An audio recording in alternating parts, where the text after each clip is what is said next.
Can't beat us, join us, please bring your coinage. We sink 3-pointers, money shots all net, all vets. Bums we not, jet skiing in them sunny spots. With women edible like gummy drops. Dummy stop, dummy stop. No weapon form can intercept a storm. Once my intellect is on, I'm projecting on magnetic fields and interact with blacks with athletic bills. I'm all about growth and development like residents of Ebbets Fields. Not to choose between woo and chew. We wanna line them colors up like a Rubik's Cube and Theta black, yeah, the truest hue. When you say the black man is God, who you alluded to? The usual, Clarence 13X, a worthy guess. The words expressed come from the word in flesh. Elijah M, the NOI versus Leviathan. Messiah sent from the heavenly branches. 7 P's from since G-Dub cut down the cherry tree. In the wilderness of North America, and we flossing death and forced aggression, or forced perception, forced protection, or forced confessions. It's all a lesson. The sorcerers from Corsica, killer tonics, sticks and drums like the Philharmonic Orchestra. You niggas still playing harmonicas from officers. Fabric softener, jive turkeys popping 5 perkies, playing with keys, the Scotch storage type. For that soft right, we could've caught life, just being forthright. First class on my 4th flight, popping out like Fortnite. Every night we lit like porch lights. The meek shall inherit the earth, oh yeah, they're scorched type. And these niggas, they some hoes in these streets. Me, I'm 10 toes in these streets. They lost their souls, niggas got holes in their feet. Shit, I'm just worried about the craft and how to perfect it. Not worried about the craft, yeah, that's out of perspectives. Focus on the chip like I'm Robert Kraft, and then how to protect it. It's the waves of the oceans. Get to the money, nigga, save your emotion. Descendant of the slaves in the graves in the oceans. Mastermind that the waves is in motions. These niggas, they addicted to the folly, addicted to that molly. Making me a movie, them sticks made of holly. I'm Dr. Manhattan, sitting on top of Manhattan. When I get all 5 rings, snap my fingers and pop up on satin. Dressed in all black, yeah, drop top the Phantom. Best. To this day. Crumb TV.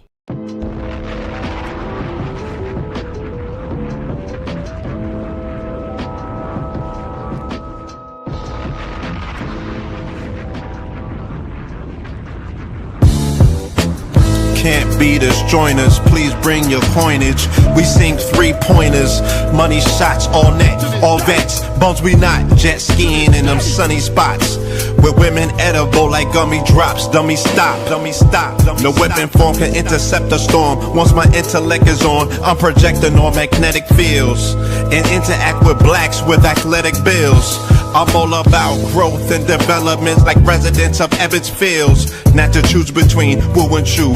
We wanna line them colors up like a Rubik's Cube and Theta black, yeah, the truest hue. When you say the black man is God, who you alluded to? The usual, Clarence 13X, a worthy guess. The words expressed come from the word in flesh. Elijah M, the NOI versus Leviathan. Messiah sent from the heavenly branches. 7 P's from since G-Dub cut down the cherry tree. In the wilderness of North America, and we flossing death and forced aggression, or forced perception, forced protection, or forced confessions. It's all a lesson.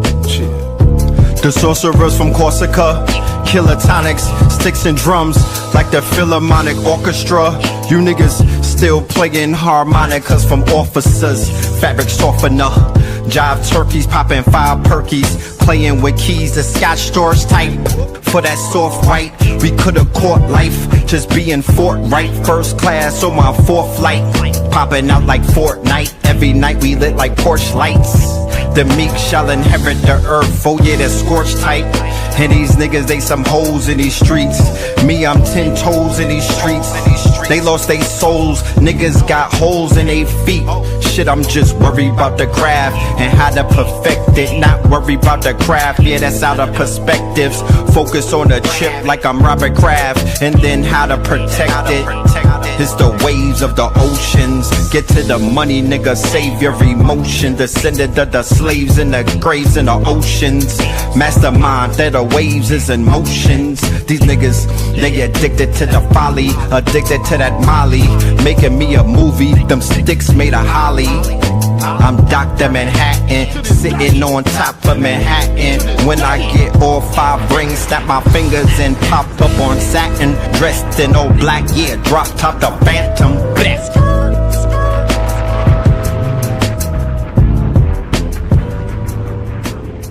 Crumb TV.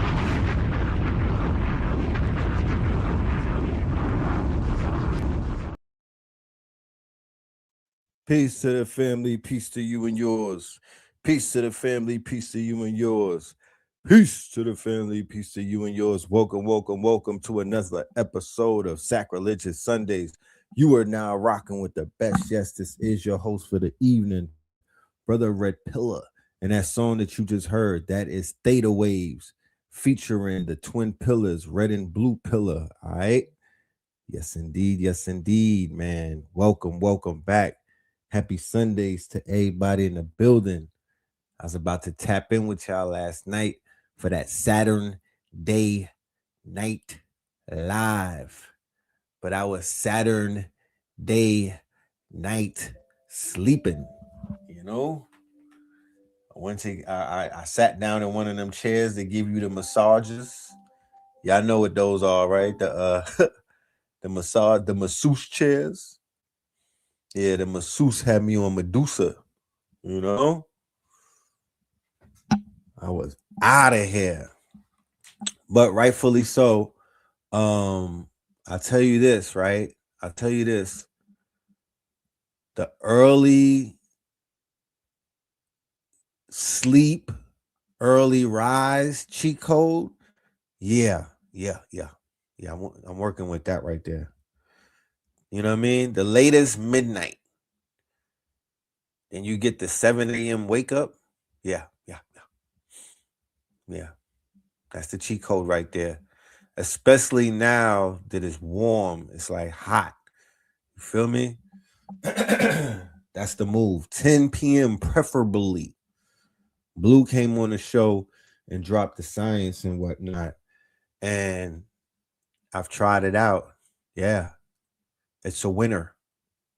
You know? Can't do the 11 or the noons. Nah, that's no bueno. That's hibernation time. That's the hibernation timetable.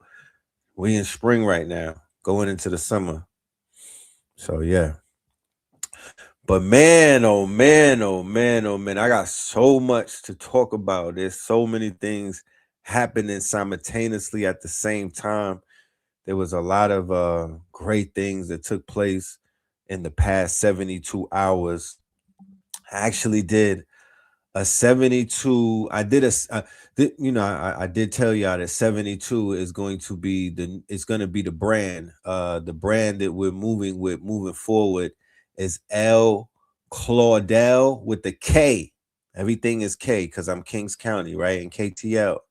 So it's Claudel with a K, right? KL AW. The claw. Right? So the claw is an acronym. You know what I'm talking about? But yeah, we are definitely going hard with this claw thing in the 72. Right? So I did a so before I even move on, let me tell you what claw stands for. And if I have any mods in the building, and y'all let me know how I could give you your wrench, because we're gonna do mod graduation today. We're gonna bring some mods to the stage on April the 12th, on the Lord's year of 2026. You know, but CLAW stands for knowledge, legacy, authority, and wealth. Knowledge, right? Kinetic knowledge, that is. Knowledge, know the ledge. Legacy, right? Legacy.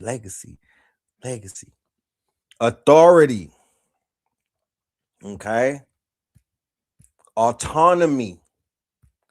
and then wealth. You can have a lot of things. I'd rather have authority, especially moving forward the way that this thing is moving. So we moving with this cloth thing heavy. We got a world premiere tonight. Yes, we got a world premiere. Matter of fact, hold on. I'm gonna wait till we hit 500, and then I'm gonna do the world premiere. Right? We got a world premiere. We moving with this 72. 72. So we got 72 North Carolina. That's with a K, ladies and gentlemen. Then we got 72 Houston. We got a lot of 72s popping up. But somebody will be like, I'm gonna just wait for the 72 to come to my city. Every 72 will be different. Technology is evolving faster than you could even blink your eyes. So we're doing different 72s on different sovereign lands, activating the grid. A 72-hour lock-in, a 72-hour block. You can make millions of dollars if you know what you're doing, you focus, and if you're working alongside another genius. I was able to accomplish some monumental things because I was in the company of geniuses and I was not distracted and I was able to lock in.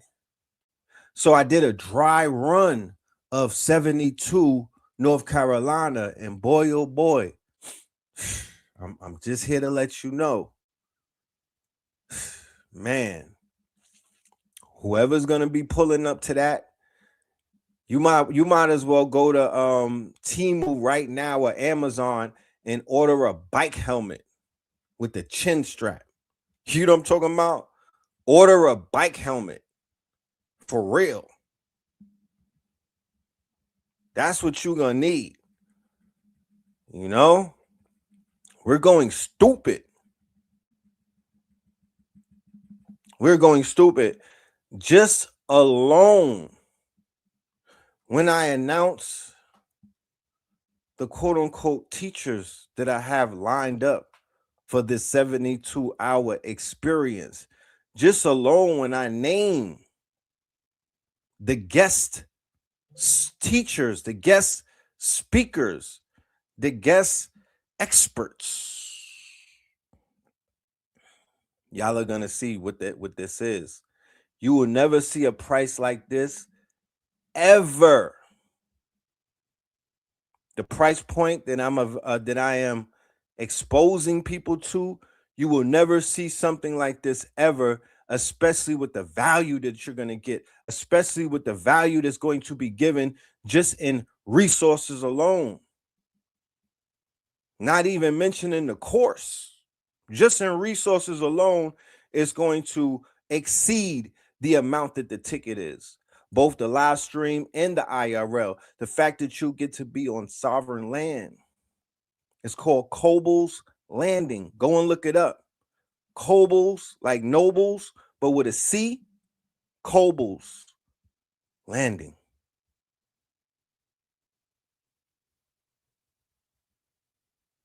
Polkton, North Carolina.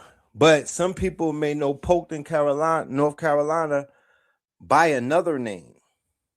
Okay. Now, if anybody has their phone or you got your tablets, I want you to look up, I believe it's Anson, North Carolina.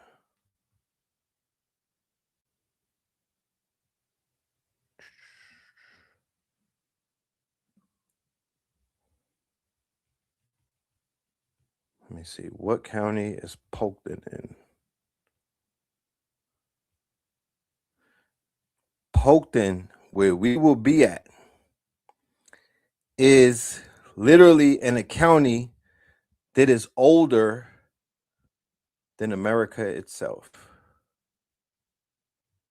Did you hear what I said? The place where we will be at, okay, is in Anson, ANSON.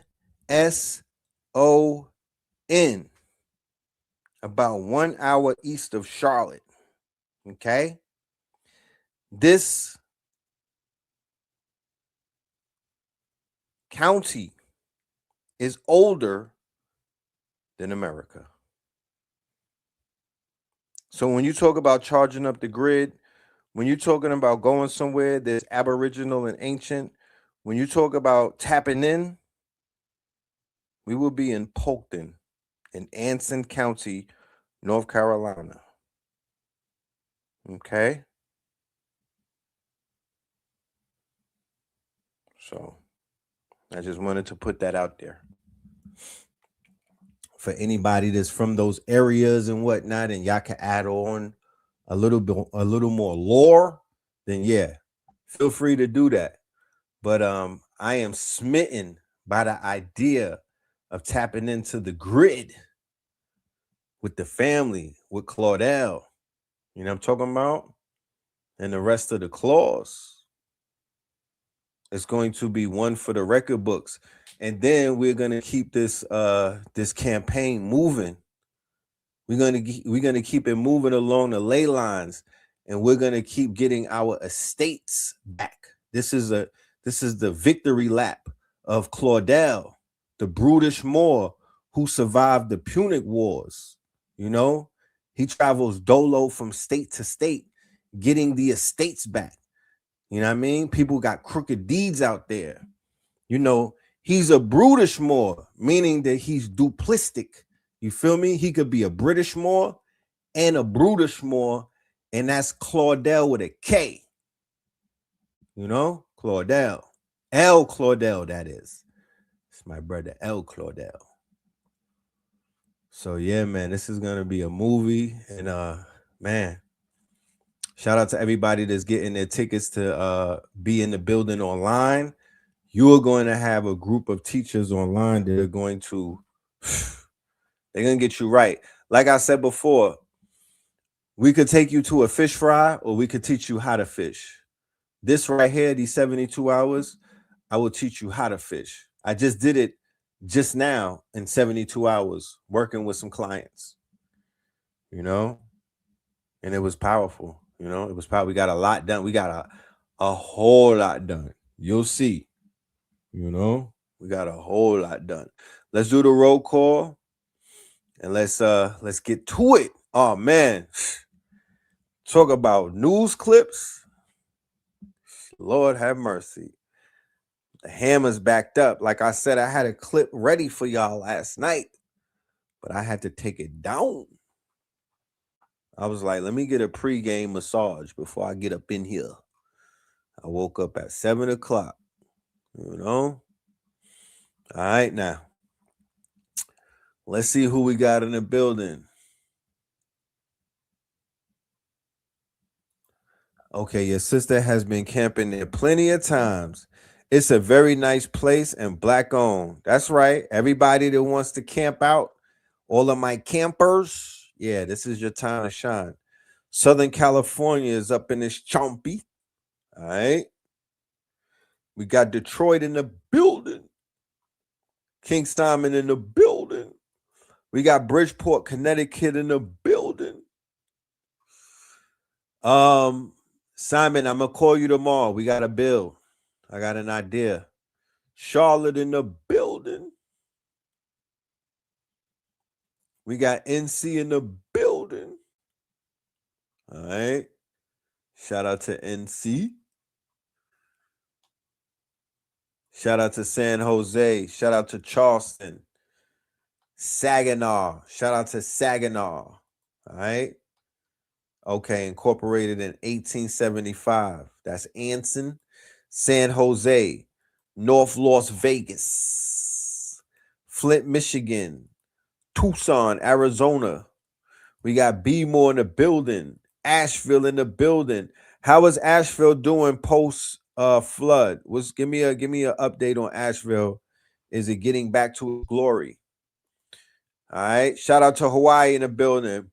Hawaii, Big Island, Hawaii. Big ups to Hawaii. Austin, Texas. Miami in the building. We got North Miami in the building. We got Cleveland in the building.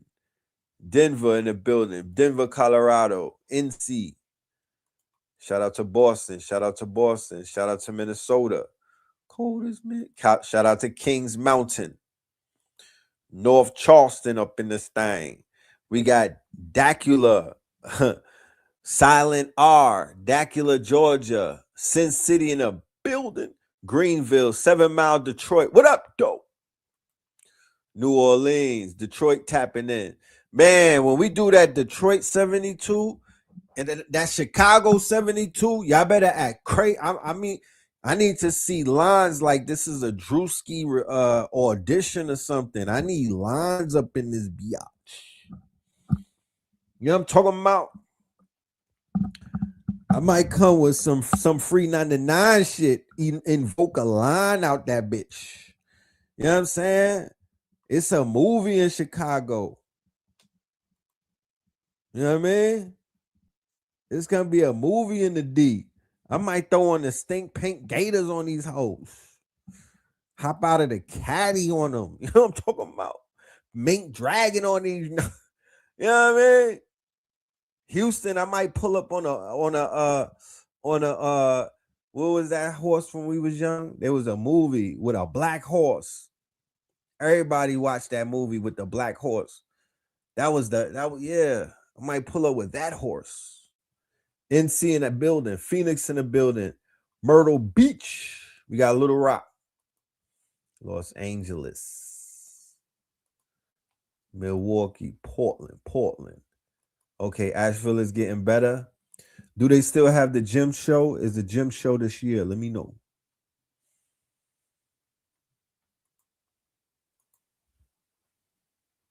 Y'all let me know where we should be bringing the 72 to. When we hit 444, world, premiere. World, premiere.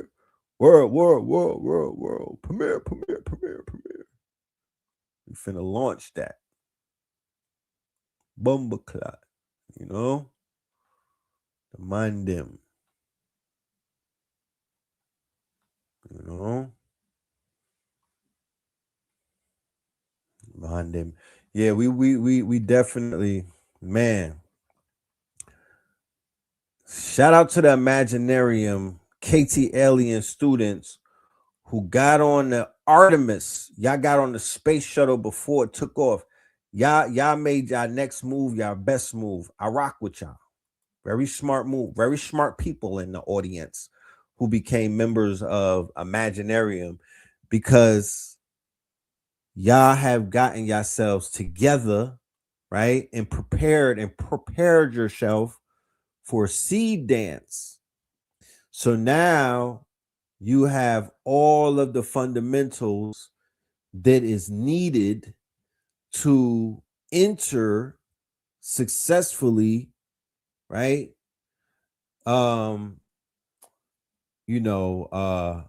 Confidently into where? Into the fantasy complex industry. You are equipped with all of the tools, all of the frameworks, all of the steps to make a comic, to make a toy. I'm talking about to make industry, like to be a force to be reckoned with, to be another Marvel. You have the opportunity to be a toy maker, a comic book developer or publisher, a cartoon owner and designer and artist. You can now be a video game developer. You now could be a quote unquote short film maker, a stop action in the same realm, in the same vein as Tim Burton. You could be a Jim Henson, a Jim Henson right now. That's where you have arrived. If you're in Imaginarium, a lot of the things that are going on right now in the technology world, the advancement of the tools and whatnot, when you're seeing C dance drop and you're seeing the new You're seeing Nano Banana, but you're also seeing what OpenAI is about to release.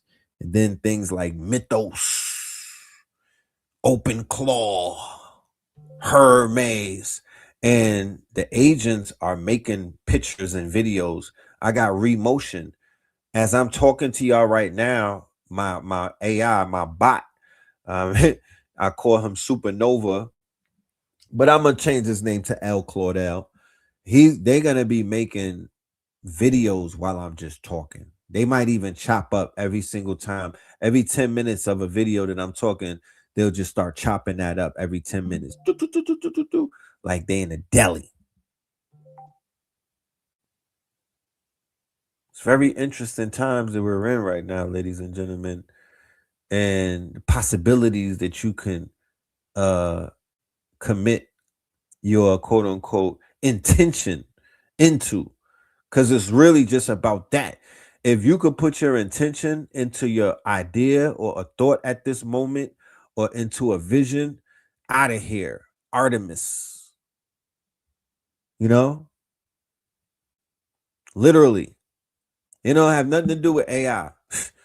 Here I'm talking about. Oh, we hitting the 444. All right, y'all. World premiere, ladies and gentlemen. We are here. We invite you to be a part of what it is that we're doing in about a week in Polkton. All right, check us out.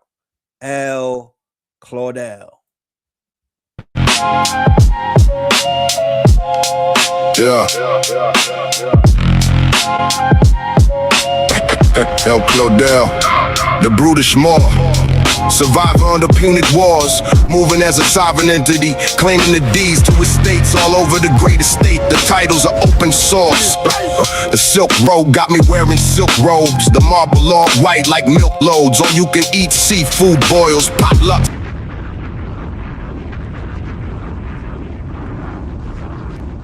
What we talking about?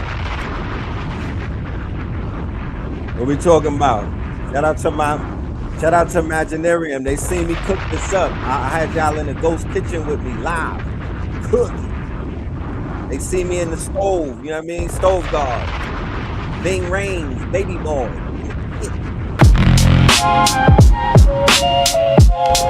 Yeah. El Claudel, the brutish maw. Survivor under punic wars, moving as a sovereign entity, claiming the deeds to estates all over the great estate. The titles are open source.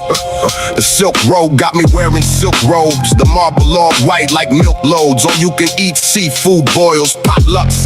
Bring your own claw bots, anthrapics, clawed Birkin bags, Hermes, maggots, mystical mythos, Orientalist, Kimmy Claw, Orientalist, Manus Claw, quantum seafood boil on Blackamoor owned land, indigenous land off-grid and interactive IRL experience that will upskill, train and level up your digital foundation in this new age of agentic. We get some fire in the chat, man. Warm this over.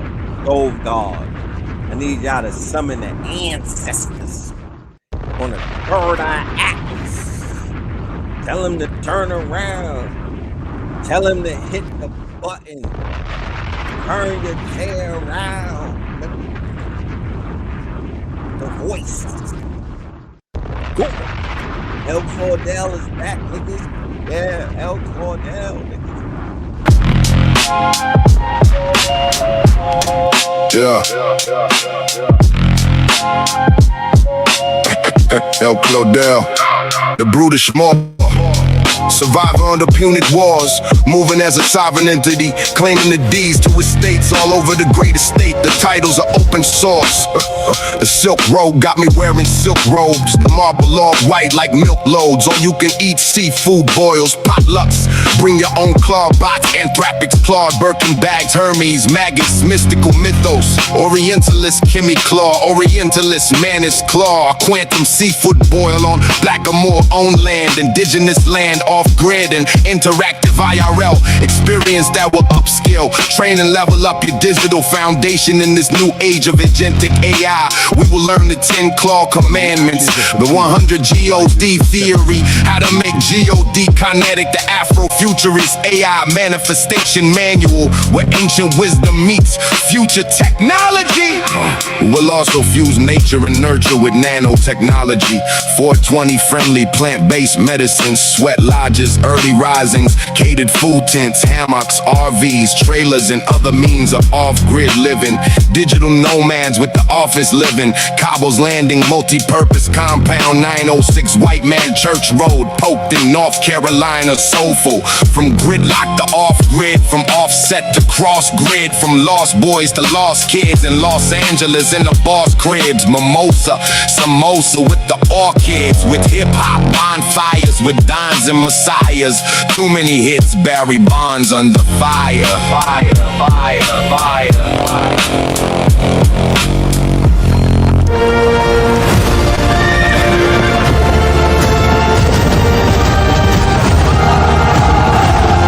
The Moor has returned. In the shadows between history and myth walks El Claudel, the immortal Moor.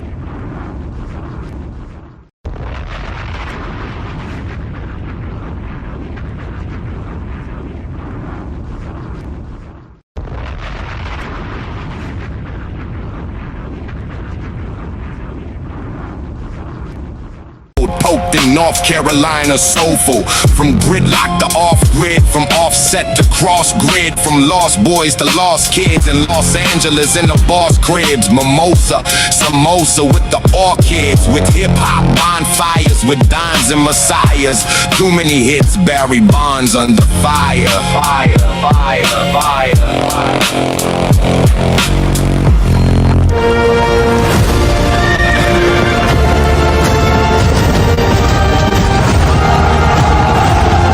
The Moor has returned.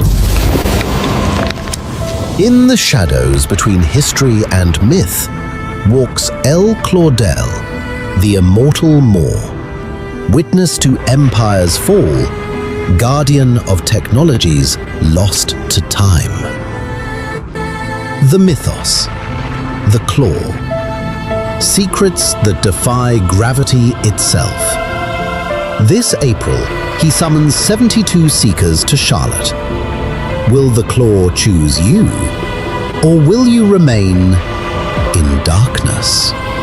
We hereby summon champions of enterprise, those bearing titles, holding deeds, possessing proof of ownership and authority.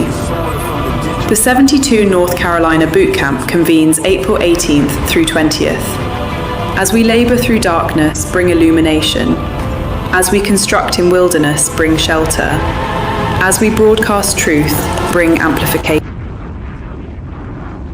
Grid from offset to cross-grid, from lost boys to lost kids in Los Angeles in the boss cribs. Mimosa, samosa with the orchids, with hip-hop bonfires, with dons and messiahs. Too many hits, Barry Bonds under fire. Fire, fire, fire, fire.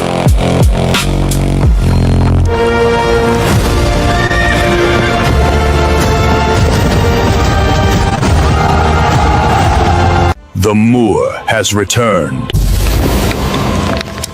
In the shadows between history and myth walks El Claudel, the immortal Moor. Witness to empire's fall, guardian of technologies lost to time. The mythos, the claw. Secrets that defy gravity itself. This April, he summons 72 seekers to Charlotte. Will the claw choose you, or will you remain in darkness? We hereby summon champions of enterprise, those bearing titles, holding deeds, possessing proof of ownership and authority. The 72 North Carolina Boot Camp convenes April 18th through 20th. As we labor through darkness, bring illumination. As we construct in wilderness, bring shelter. As we broadcast truth, bring amplification.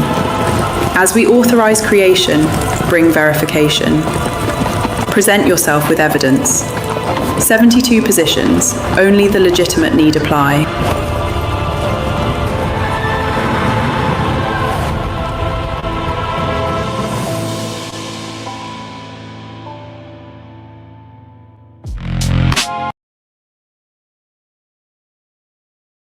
Need y'all to hit that QR code, man. I'm not even gonna continue this if y'all don't hit that QR code and get yourselves in North Carolina for the 72, man.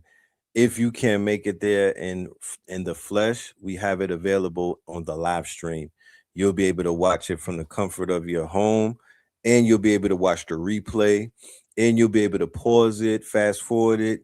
You'll be able to benefit off of everything that's taking place. You'll get all of the study guides, all of the quote unquote digital assets. You'll be able to get that, and you'll have access to KTLUniversity.com. So hit that QR code right there, scan it with your phone, and get your ticket. If you're in the Carolinas, if you're in the Georgia area, the Florida area, anywhere that's drivable, I want you to be in the building. Come rock out with us for 72 hours. We're going to be at Cobble's Landing, and that is a melanated, quote unquote, indigenous, black-owned land, 25 to 40 acres, all right? And you'll be able to be, we'll be outdoors. We'll have tents, we'll have hammocks, things of that nature. And we'll also be tapping in with Reiki. We'll also be tapping in plant-based food. We're tapping into nature for the early part of the day. Then we're getting to the technology. Then we're getting back to nature, back to ceremony, back to celebrating, back to spiritual. And then we're doing it, back, right over, like a loop for the 72 hours. That way, we'll be able to get the right downloads. We'll be in alignment. And we know that we'll be able to think coherently, because right now it's about being able to compute, being able to think, being able to put things together in your mind's eye, having vision, right? Thinking big, and being able to compute and being able to operate what they call a multimodal, or a MO, right? The MOs. Shout out to the MOs out there. Model of experts. That's multimodal. That means it's a polyglot. It speaks multiple languages. Your LLM, large language model, that shit does multiple things. So it's multimodal, right? And it's a model of experts, a MO, a MOE. Y'all saw Claw. Y'all saw my dude Claw, Dr. Claw. You know what I mean? This is a whole series right here, matter of fact. This is a whole entire series. The Imaginarium, right? Blueprints for the planetarium. That's where we create IP. This whole play is about intellectual property, ladies and gentlemen. You got to know the game in order to play it. Let us continue, though. Yeah. El Claudel, the brutish maw, survivor under punic wars, moving as a sovereign entity, claiming the deeds to estates all over the great estate. The titles are open source. The silk robe got me wearing silk robes, the marble all white like milk loaf. We go, call me Quentin Miller. Yeah, Ghost Rider and shit. Call me the Ghost Rider. You know what I'm talking about? Yeah. That's how you get them digital checks, man. Like Blue Pill said, chip hop. We have entered into the motherfucking chip hop. Shout out. Wait till the Lego movie start dropping. Chip hop. Yeah, I'm writing for these niggas on Suno. Talk black to me. You know what I mean? They try to go in the booth. I'm like, nah, hold, take that hook with you, nigga. I'm doing this shit the P. Diddy, Dr. Dre, Kanye way. If you come in the studio, then I wrote one of those songs that you performing. I need my name on that. Fuck out of here.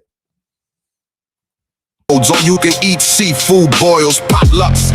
Bring your own claw bots, anthrapics, clawed, Birkin bags, Hermes, maggots, mystical mythos, Orientalist, Kimmy Claw, Orientalist, Manus Claw, quantum seafood boil on Blackamoor owned land, indigenous land off grid, and interactive IRL experience that will upskill, train and level up your digital foundation in this new age of agentic AI. We will learn the 10 claw commandments, the 100 GOD theory, how to make GOD kinetic, the Afro futurist AI manifestation manual, where ancient wisdom meets future technology. We'll also fuse nature and nurture with nanotechnology. 420 friendly plant-based medicines, sweat lodges, early risings, catered food tents, hammocks, RVs, trailers, and other means of off-grid living. Digital nomads with the office living. Cabos landing, multi-purpose compound, 906 White Man Church Road, poked in North Carolina, soulful. From gridlock to off-grid, from offset to cross-grid, from lost boys to lost kids in Los Angeles in the boss cribs. Mimosa, samosa with the orchids, with hip-hop bonfires, with dons and messiahs. Too many hits, Barry Bonds under fire. Fire, fire, fire, fire.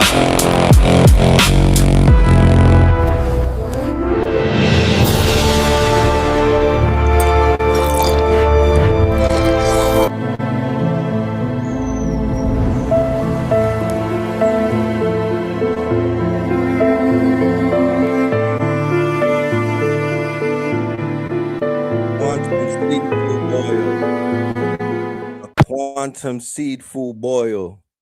Okay, a quantum seed food boil. We got the claw. We got the banana, nano banana. We got the mythos. We got the Hermes bag. Quantum seafood boil. It's gonna go down in history. Don't, you know what I mean? Let me snap out of it. It's definitely gonna go down in history. Make sure y'all tell a friend to tell a friend where you heard it first. You know what I mean? You know that you was here. You was here for that. You was in the building when we did our first claw. You know, our first 72, and yeah, we gonna keep this thing moving. So let's get into this thing, man. Let's get into this show tonight. Oh my goodness, War Report. Oh Lord, the KTL War Report Part 6. How do we find ourselves in this place where we're at right now? Talk about escalation. These people are escalating this theater of war, ladies and gentlemen. I mean, Lord have mercy.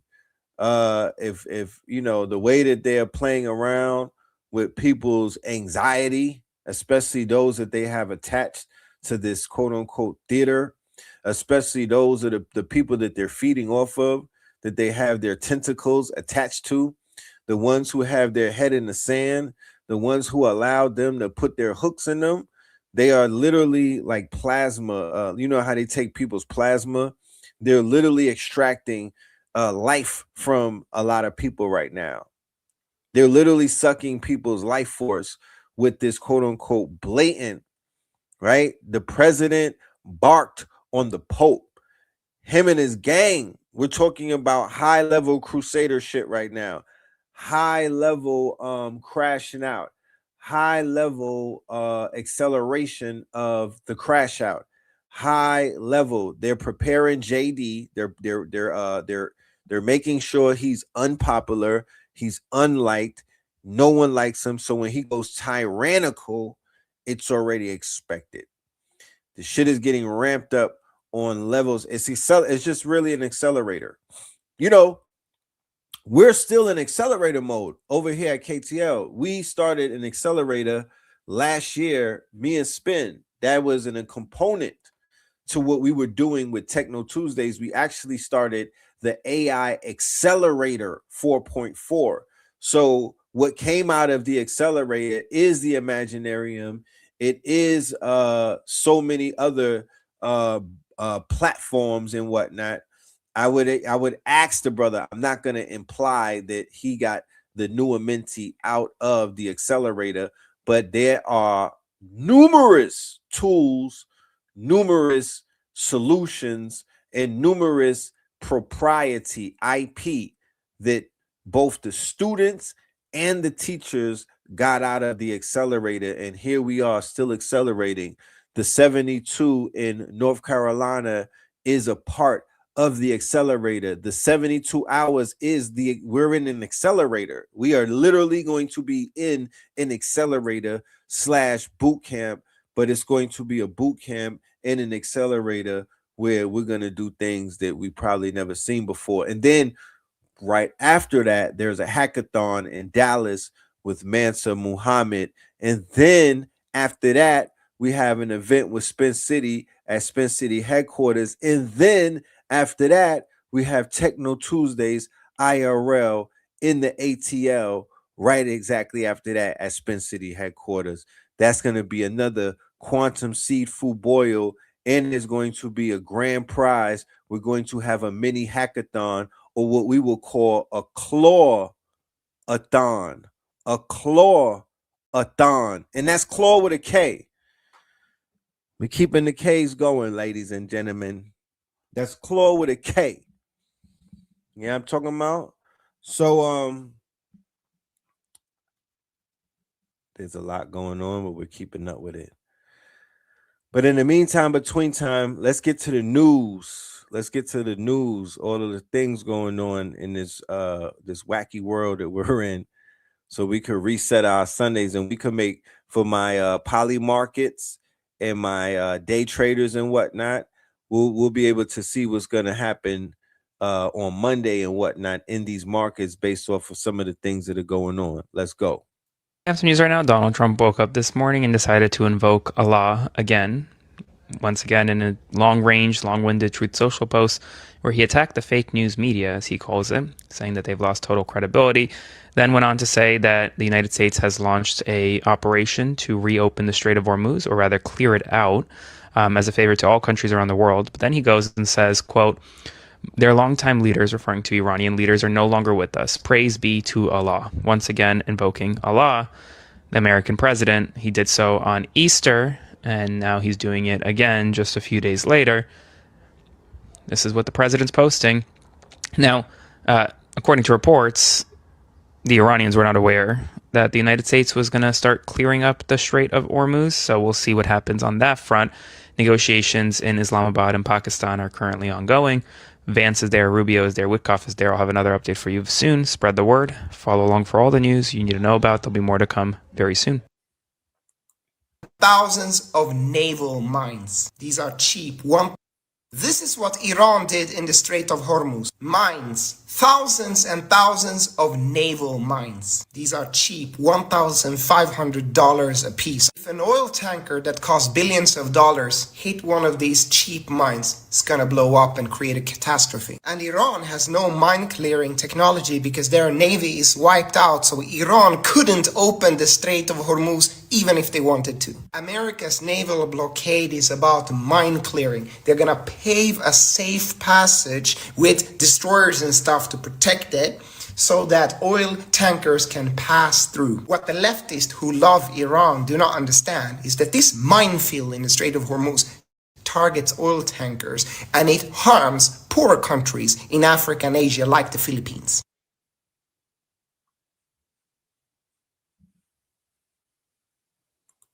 Right now, Vice President J.D. Vance is officially the least popular vice president at this time in his term as vice president in American history. That's according to latest polling released today by CBS and others.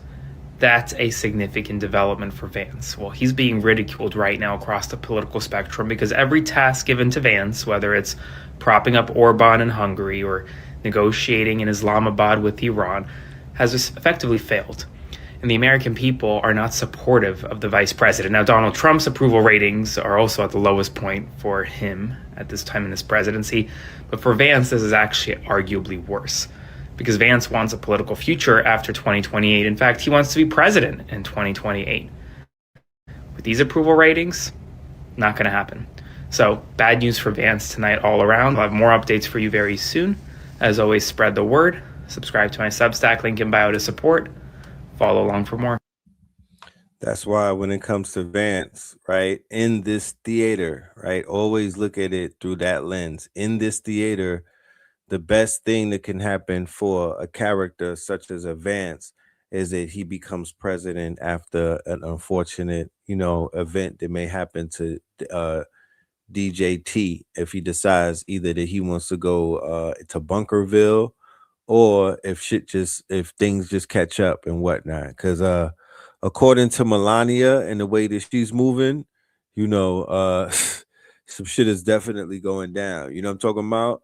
Some shit is definitely going down. She's doing emergency press conferences. But JD has been tagged as the CEO archetype.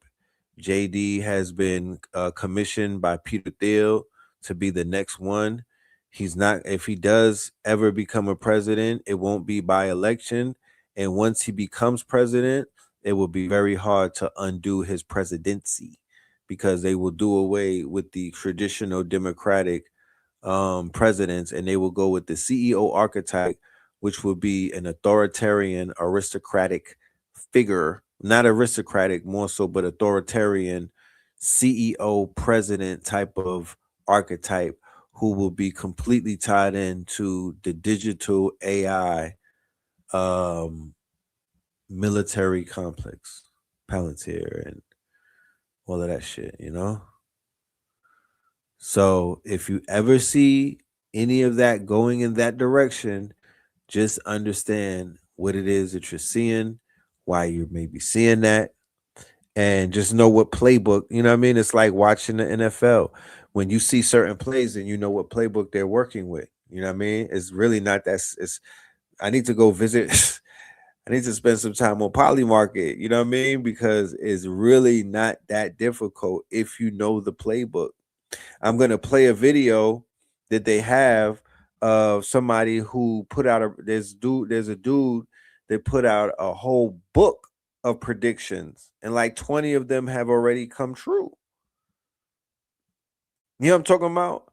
So people who are on the prediction markets, they're using a lot of stuff to basically, they're calling it insider trading, but there's a lot of other cheat codes that are being activated in some of these markets right now.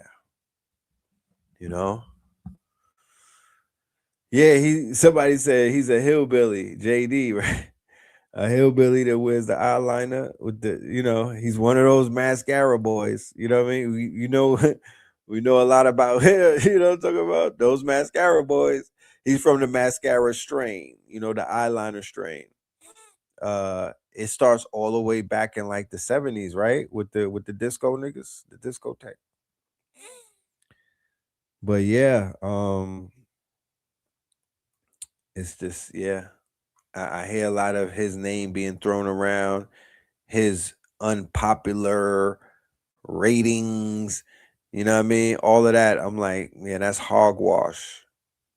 I know when somebody's entering the stage, and he's literally, people like they are clowning him because they see that he's a lame duck. But Melania is out there getting called out of her name. They out here making her look crazy. We're going to tap into that in a minute. But first, let's go to a Lego movie, because y'all be forgetting how dangerous this Lego game is. Y'all keep sleeping on these Lego warriors, right? Let's go to the Lego tapes.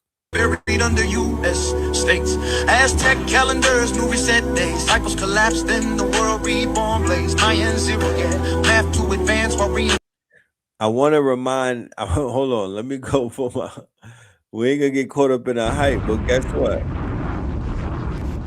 Hip hop. Blue coined it, chip hop. You watching chip hop, right? This is gonna be the new entertainment, right? This is gonna be the new entertainment, right? This is still WWE, right? This is still WWE. This is still white women entertainment. Drewski was white women entertainment. They was laughing at that shit. You know what I'm talking about? Erica Kirk was laughing at her shit. Don't let them lie to you. That was WWE, right? But I want to remind you that they were in a culture war against us. Who are they? Oh, Thank you for asking. They are Donald Trump's administration. They are Ron DeSantis.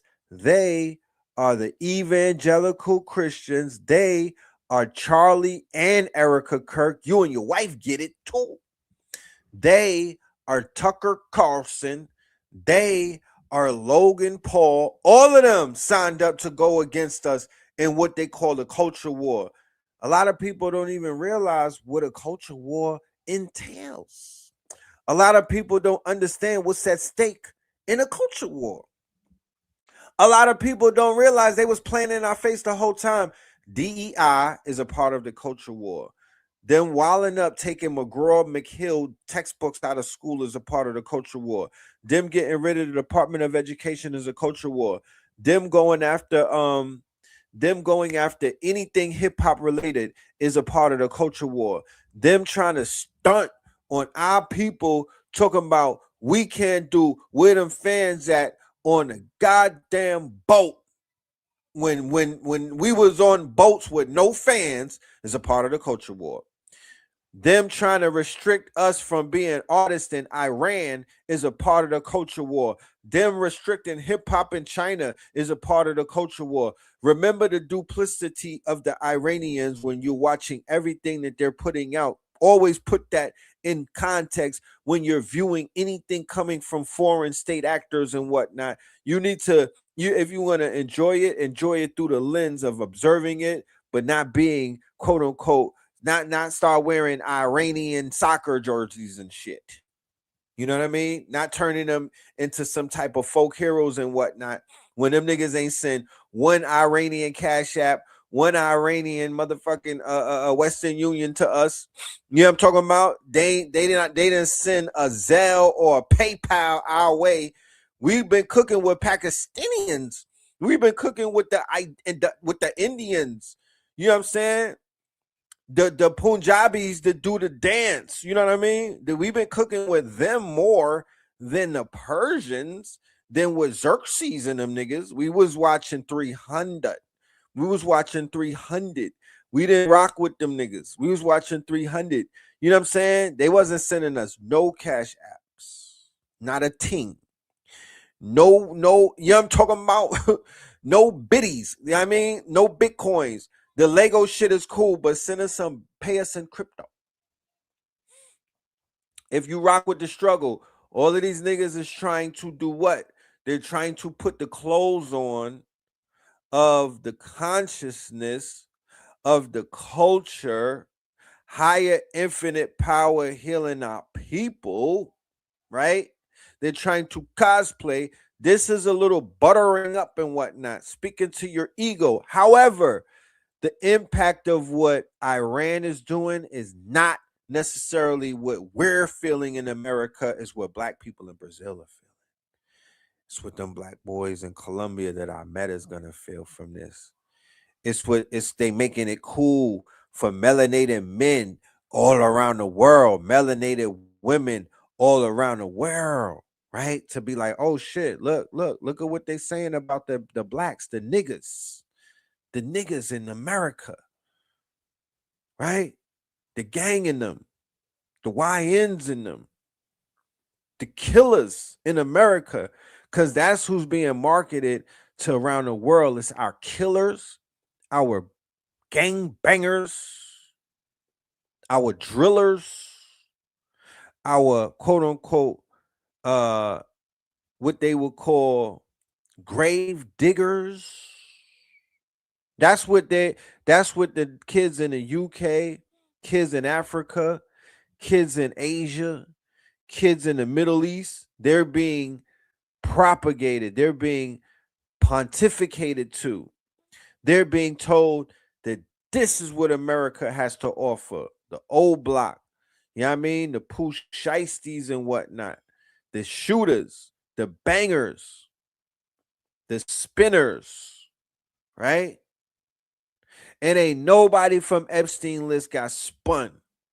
Ain't no spinning happened whatsoever to anybody on a Weinstein list, Epstein list, you name it list.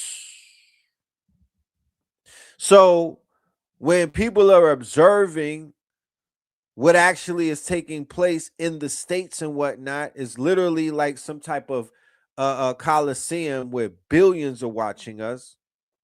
Because if you have to interface with the culture post 2017, after the rise of YouTube under the helm of Lyrical Cohen, things began to take a drastic turn in terms of the algorithm, and also in terms of the virility, the viralness of what we would call poverty porn and deaf culture.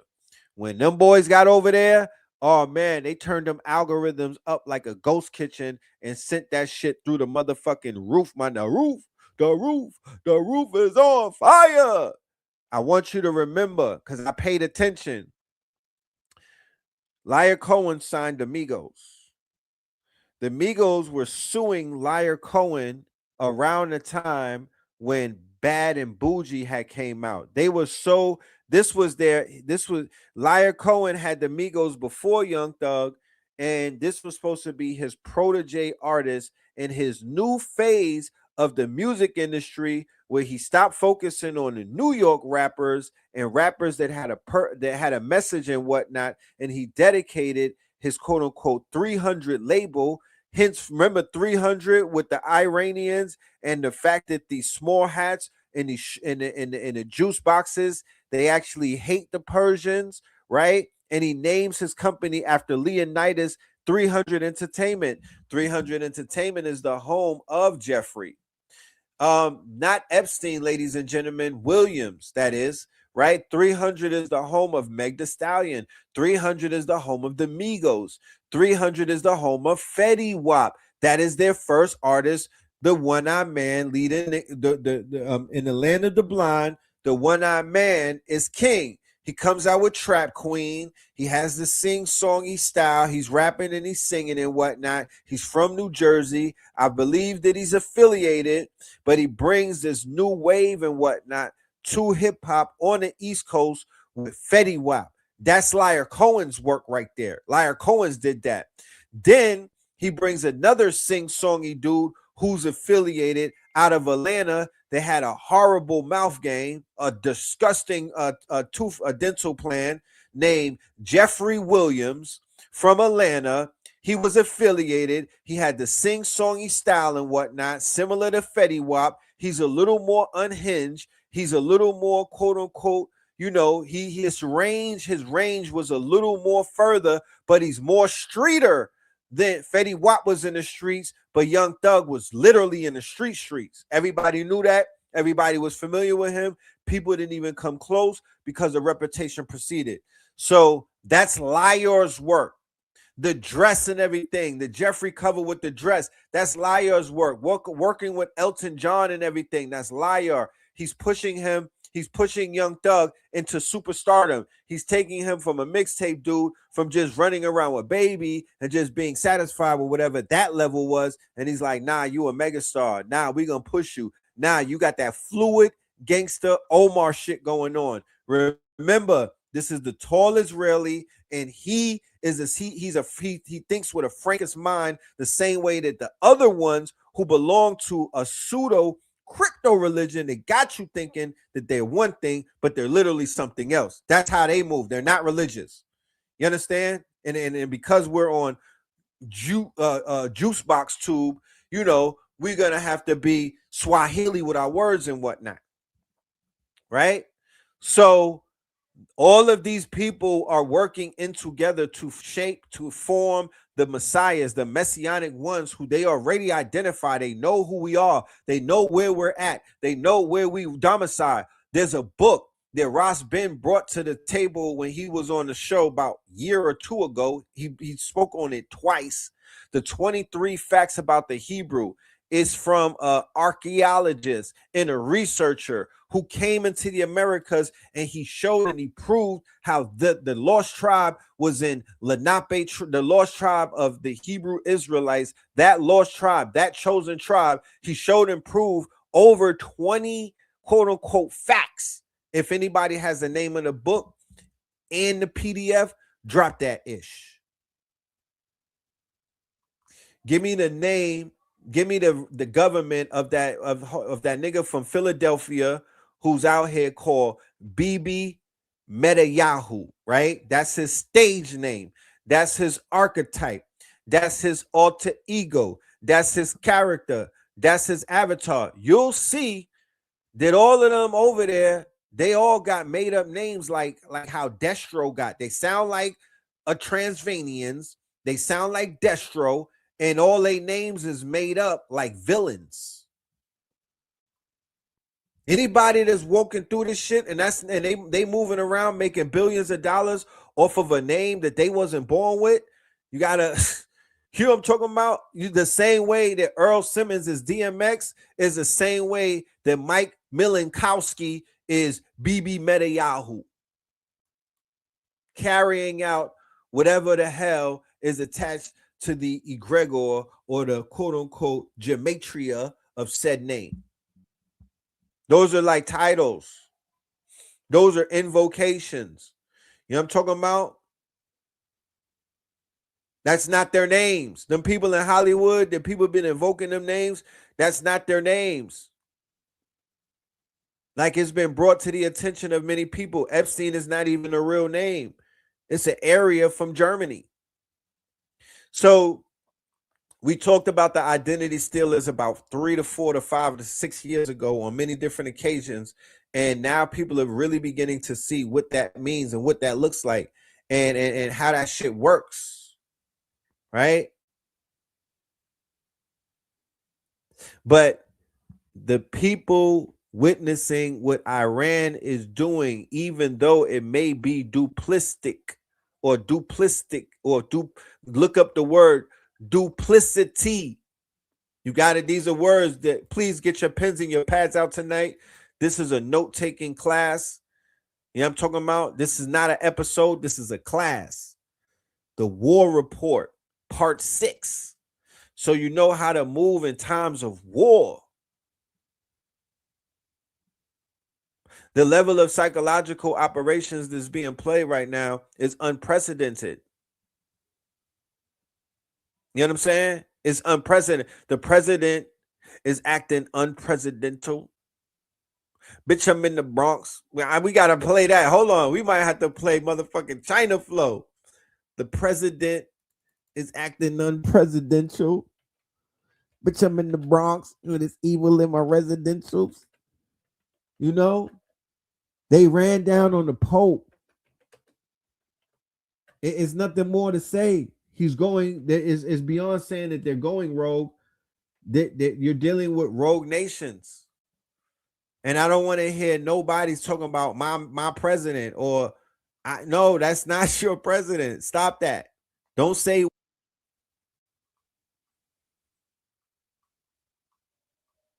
If you might just be giving yourself away. Oh, you think that it's a we thing. Okay. Oh, y'all going to Nicki Minaj? Y'all gonna follow Nicki Minaj on the hike with them? All right. Okay, cool. Yes, okay. Oh, y'all divesting? Y'all. Oh, okay. Y'all answering the call. Oh, okay. To go over the ice wall. Oh, great. Okay. Y'all be all right over there. Y'all all right? Y'all go ahead, man. Go and divest. You know what I'm talking about? Go get in that pickup truck and go ahead and go to Pound Town, you know? Go to Pound Town. You understand?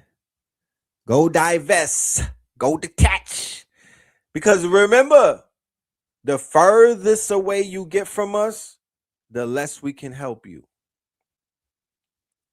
I tell people all the time, you know, I ain't telling no grown men and no women what to do, but the further away y'all get from us is the more on your own you niggas are. Do you understand you are in a horror flick, right? You do know that. You know you're in a slasher film, right?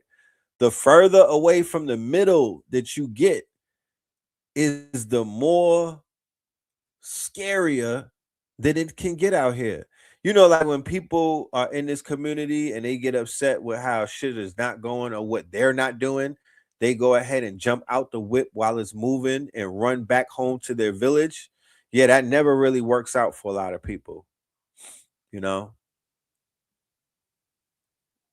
That's like being on a roller coaster and climbing out that bitch because you're too high in the air.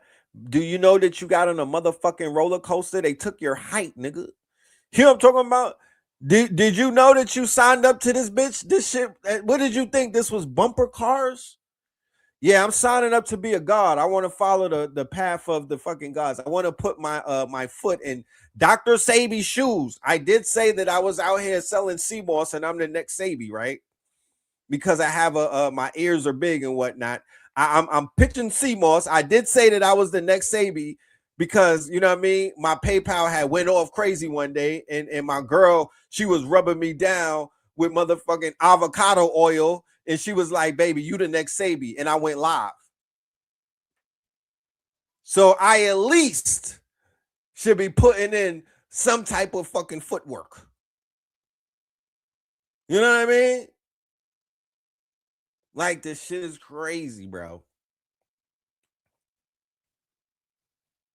So let us see what Iran is saying to us and buttering us up and talking to niggas, because niggas do need some talking to. And it's going to be the empires that have never been conquered. It's going to be the empires that don't have necessarily ties to the colonial imperialistic empires and whatnot. They've done this before, right? And there's nothing wrong with that. Everything goes in a pattern of a cycle. We've been here before. We've been here before. So now that we're back here, it's a good place to be. Just know that certain people can be using their duplistic statesmanship to their own benefit. Aztec calendars, new reset days. Cycles collapse, then the world reborn blaze. Mayan zero, yeah. Math to advance while reinventing Europe's to feed the ocean's glance. They call it myth when it don't fit charts. But myth just means stolen parts. I walk on land with the memory heart. Every step beat like a drum in the dark. They taught me pilgrims, muskets, and prayers. They got like 3 songs behind. Okay, hold on. Never taught who was already there. Never taught copper people mind by hand. Thousands of years deep in this land. I was born. Are they lying? Yo, hold on. Are they fucking lying? Right? Are they lying? Are they lying?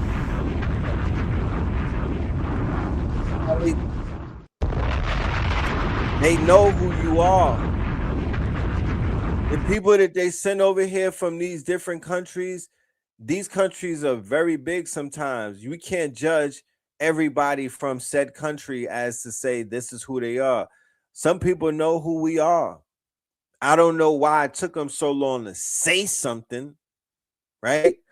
What kind of deal that they had with the gringo that they had agreed to do what? To keep lying to us, to keep us in the dark, to keep us in the quote unquote darkness, to keep us in the quote unquote unknown, to keep us doing what? Benefiting off of our resources, because everybody around the world benefits from our resources, because near one of them have sat down and negotiated with us for said resources. They're negotiating with the people who obviously won the war or the conflict, and they are the ones who are escheating the estate. What does that mean? They're sitting in your seat. They are literally cosplaying you, wearing your clothes, wearing your medallions, wearing your heirlooms and whatnot, carrying on your titles and your names, invoking your quote unquote deities, invoking your 72s and whatnot. That's what they're doing, cosplaying you. Okay? And doing a bad job of it and whatnot. So yeah, people around the world are finally fed up, and they're like, you know what? We're gonna just throw some nuggets at these niggas. We're gonna throw, you know what I mean? We know the biggest secret is the fact that y'all got these people completely looking to the left while everybody knows that you looking to the right. We know that one of your biggest quote unquote, one of you hedge everything against your first insured goods, right? And that would be the bodies of the Moors, your first insured goods from these companies that you hedge your entire operation on. henceforth, we are slowly, right?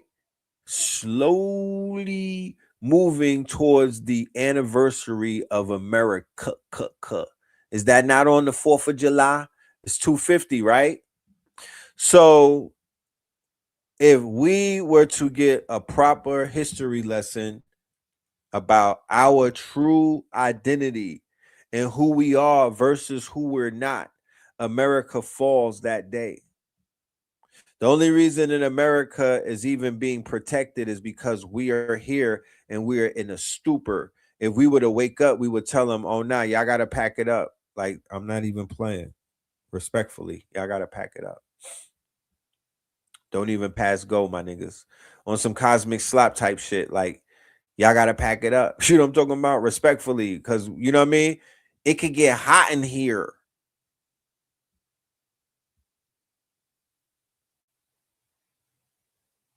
And we need at least a decade to rebuild.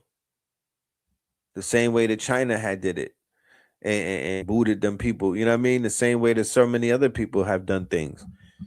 And open up our relationship with the continent, and it's up from there. There's already blueprints being drawn up. People are already showing how to do it. You know? So let us continue with the Lego movie. Babylon, yeah. I was born in New Babylon, yeah. Empire talk, but the past stay long. Temples and Grand Canyons, hear the holy souls on song.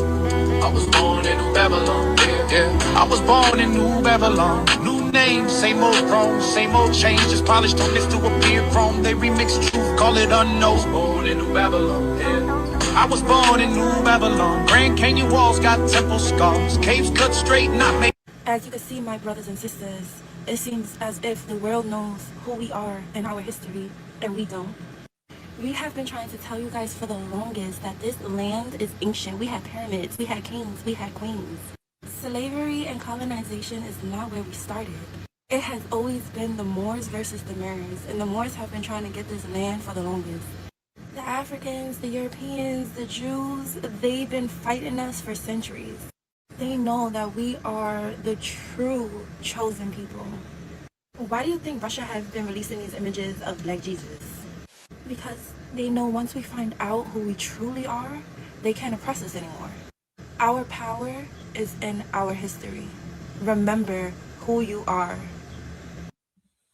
So the good thing about that, you know, because I am an optimistic, along with being a pessimistic person, or an observer for that matter, I can easily see the benefits of melanated people going through their early phase, their first phase, their quote unquote freshman year of the wake up call, you know what I mean? Getting the red pill and waking up to the fact that we're great,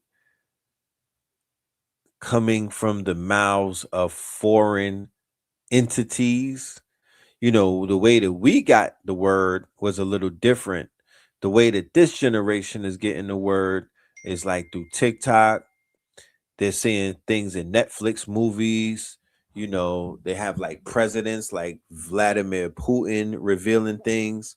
So their revelation, or the mode of them waking up, is slightly different than how we're getting things, how we were getting our wake up call or our red pill for that matter, right? They're you know, they're more apt, right?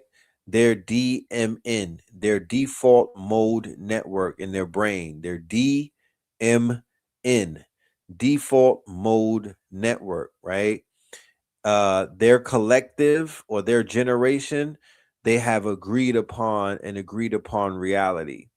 But their generation is more apt to collapse the wave and be like, yeah, aliens could just walk through a portal. You know what I mean? Like, that's for real. We really know that can happen. Similar to what you saw in Miami inside of the Bayfront Mall when the aliens came through the portal, right? The 10-foot tall, 9-foot tall, all black entities and whatnot. But yes, let us continue. Melania's in a lot of hot water. Melania's out here looking crazy and whatnot, and they are on her ass, right? And they're making 1 and 2. They're putting things together. So this little saga is back on the grand stage and whatnot. So yeah, let's check this thing out and let's let's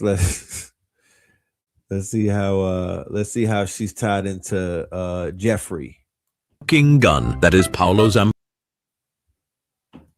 Smoking gun, that is Paolo Zampoli and Melania Trump. Paolo Zampoli, by Melania's own admission, was a massively influential part of her life, and according to her, he was close friends with Donny and introduced the two of them. Paolo was born in Milan in 1970 to an extremely wealthy family. He was raised in a fucking castle estate, claims to be related to a pope, and was part of the upper crust of Italian society. At 18, his father died, and Paolo sold their family toy company to Silvio Berlusconi, who became a close friend of his. Silvio would eventually become prime minister before being exposed for being a PDF file. Paolo also counted John Casablancas as a mentor.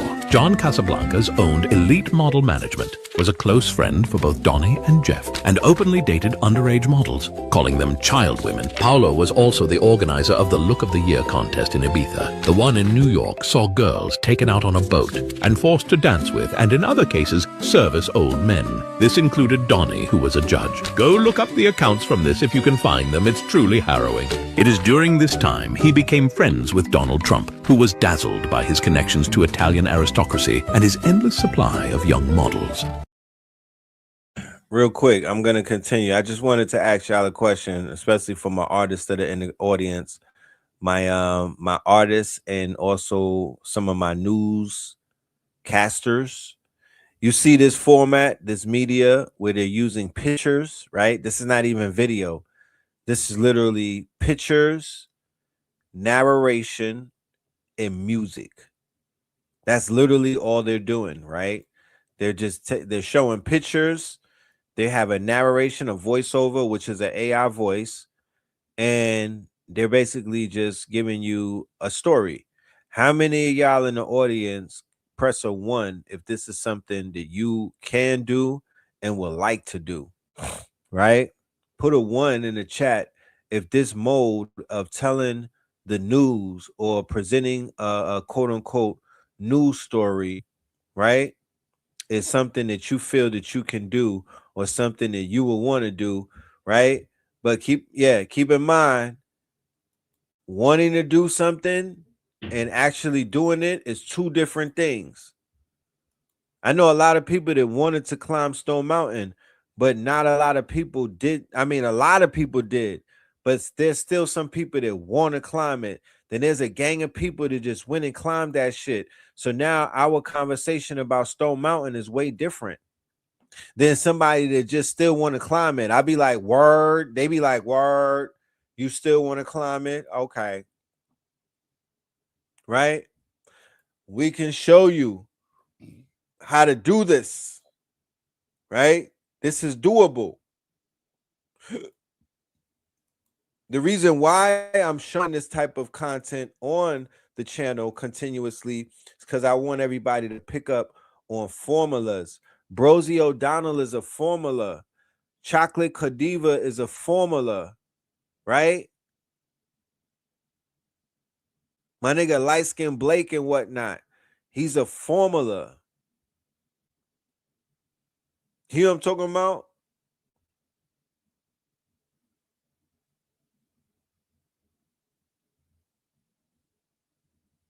These are all formulas. This right here, this is a formula. And formulas are to be copied. You're not copying anything in bad faith. You're inspired. This is what artists do. So I want my KTL, my clippers, my KTL clippers. I want my content creators, those of us, join us in the Imaginarium. Start cooking. This is what I'm gonna do. Matter of fact, while we're right here, I'm gonna drop an invite right in the chat. For those that want to do these comic things, all y'all gotta do is click on that and be a part of the Imaginarium.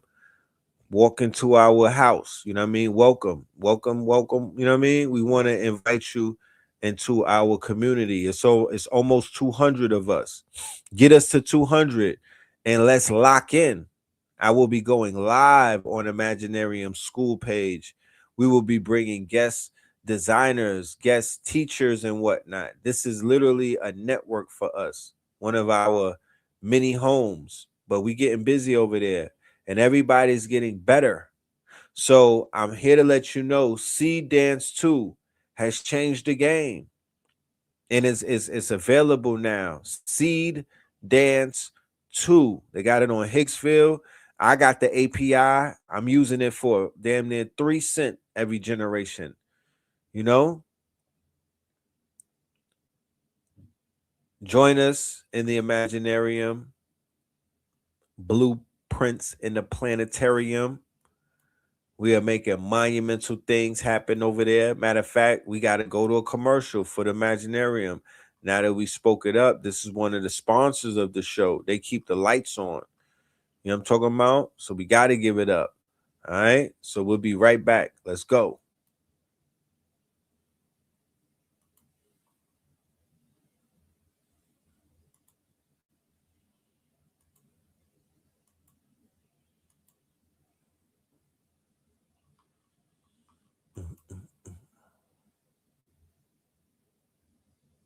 Imaginarium workshop. We're 10 sessions in. When you sign up to the workshop, you get access to the module of all 10 of the sessions. You get access to the homework. You get access to the study guides. You get access to everything that has been delivered, what we call deliverables. We're going to go 14 weeks with this. We just had Original Black God as the guest teacher on Friday's show. All of my KTLians that was in the building for that. Let me see an emoji. Show me some, you know what I mean? Let them know how that was. Powerful. Why you think I was able to do that commercial and it looked like a movie and whatnot? I was able to utilize, right? He taught me how to fish. He taught me how to fish, or he taught me how to fish better, right? So he helped me improve my fishing. So Imaginarium workshop, ladies and gentlemen, sign up to the workshop. Be a part of what it is that we got going on. Support those that are supporting you. We are creating digital portfolios. We are creating unlimited assets. We are creating IP, what they call intellectual property. Shout out to Ip Man. We're creating Ip Mans and Ip Womans and Ip Womans, because remember, IP. I entice you. I encourage you to do the deepest of dives on IP. Do the deepest of dives, because in the IP is where your wealth lies. It would outlive you. It could get passed down to generations. It is recurring. It is multiple brands, right? It compounds. Okay? Don't take my word for it. Do your due diligence, okay? But what they'll never call us is gatekeepers. They'll never call us gatekeepers. We never held anything back. We always put it out there. And, you know, we just didn't, we wasn't doing dances and whatnot and trying to shove it down your throat, but we definitely put it out there for everybody to benefit. Let's go back to this Donnie commercial though. But this is the medium. This is the style. This is a new way for us to get our righteous propaganda and our messages and our narratives out there. And when you start smoking it, I will put your videos up there and you'll be a part of the lineup as well. Taken out on a boat and forced to dance with, and in other cases, service old men. This included Donnie, who was a judge. Go look up the accounts from this if you can find them. It's truly harrowing. It is during this time he became friends with Donald Trump, who was dazzled by his connections to Italian aristocracy and his endless supply of young models. In 1995, Paolo meets Melania in Milan and recruits her, moving her into his building in New York and eventually introducing her to Trump. Around this time, he's also discovered to be using his his connections to set up an extortion meeting between billionaire Ron Burkle and a gossip columnist. Burkle, a mega donor to Bill Clinton, was also close friends with Epstein, Harvey Weinstein, and fucking Diddy, all part of the fucking web of shit Paulo was deeply embedded in. Now it is 2004 and Paulo and Epstein are business partners. They attempt to buy elite model management from John Casablancas. They were working extremely closely together to buy the world's most famous modeling agency. This fails, and Donnie invites Paulo into the Trump organization. He is the director of international development, selling Trump Park Avenue to what he called big money people from Russia, which is the exact time the Trump organization was involved in a Russian mafia money laundering scheme with most of its properties. He then starts a company using young models to sell real estate to old men. And he starts another company filming models in their apartments. It's weird. It fails. But it's worth noting that most of his life he uses young, attractive women and exploits them for money. And now he moves on to his next scheme, where he partners with Ghislaine Maxwell and buys himself a diplomatic title from the island nation of Dominica and becomes a UN ambassador. Continued in part 2. The United States has been supporting Israel realistically for about 100 years. Why have we fought regime change wars on their behalf? Why are we now backing them in Gaza? Why have we given them foreign aid? The reason that we have done all of this is not just because of AIPAC. It's because there is a vast network inside the United States, a fifth column. Everywhere you look, from Silicon Valley and Stanford University on the West Coast to Harvard and Columbia, and all the big businesses like BlackRock and the major hedge funds on the East Coast, mainstream media, banking and finance, Hollywood to Washington, D.C. with the lobbying groups like AIPAC and J Street and the mega donors like Sheldon Adelson. From one industry to the other, from one elite sector of society to the next, we have a Jewish oligarchy. And they have been working either directly under Israeli intelligence or on behalf of Israel indirectly to push America to support Israel's well-being. Because they are Jewish, they care about the Jewish state. Because they are Jewish, they have a special allegiance to the Jewish state of Israel. Because they are Jewish, we're particularly sympathetic after October 7th and used their influence, whether it was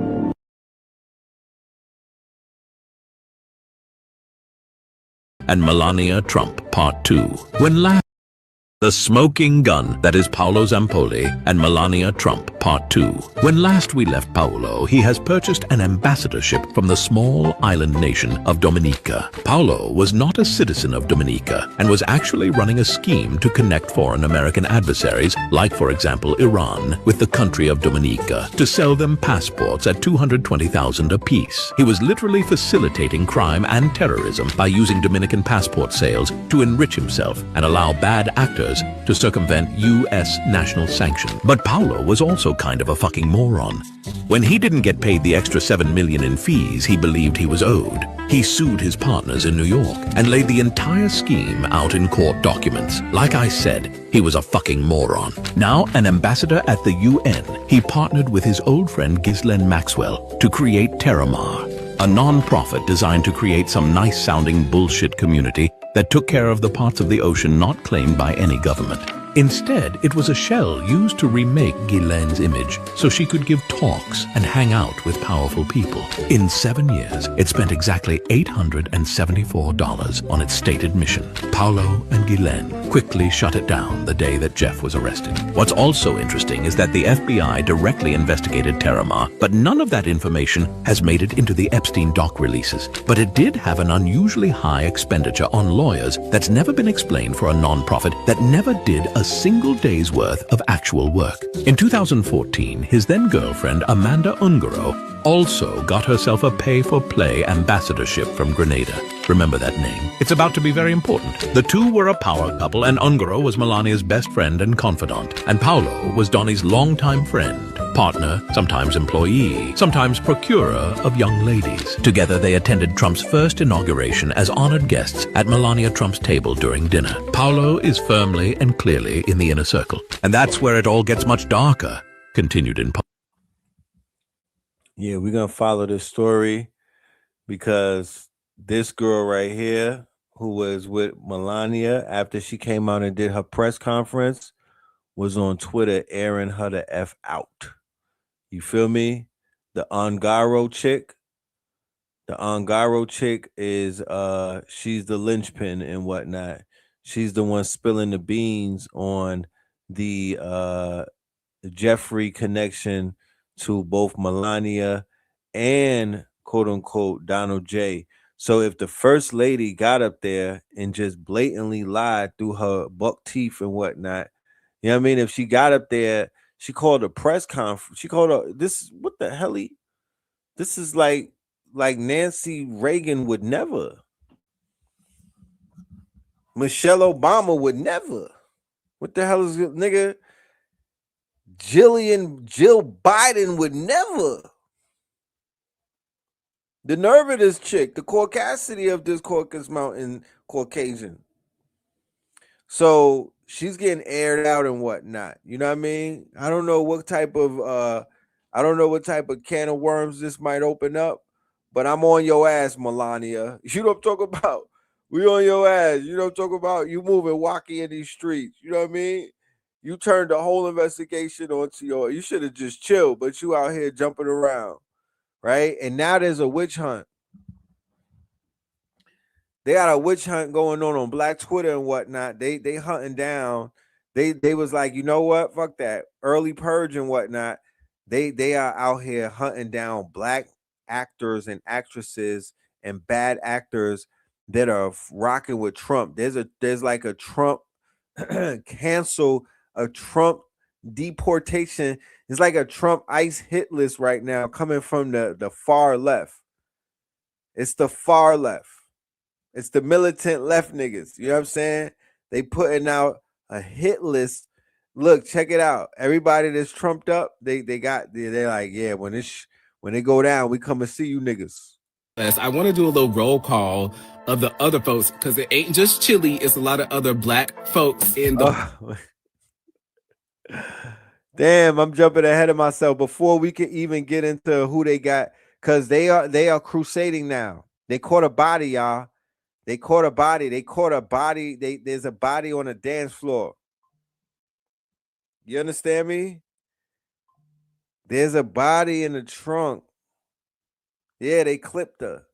They canceled the tour. Black women did that, y'all. You don't play in Black women's face. You don't play in Big Mama's face in 2026. You don't play in her face.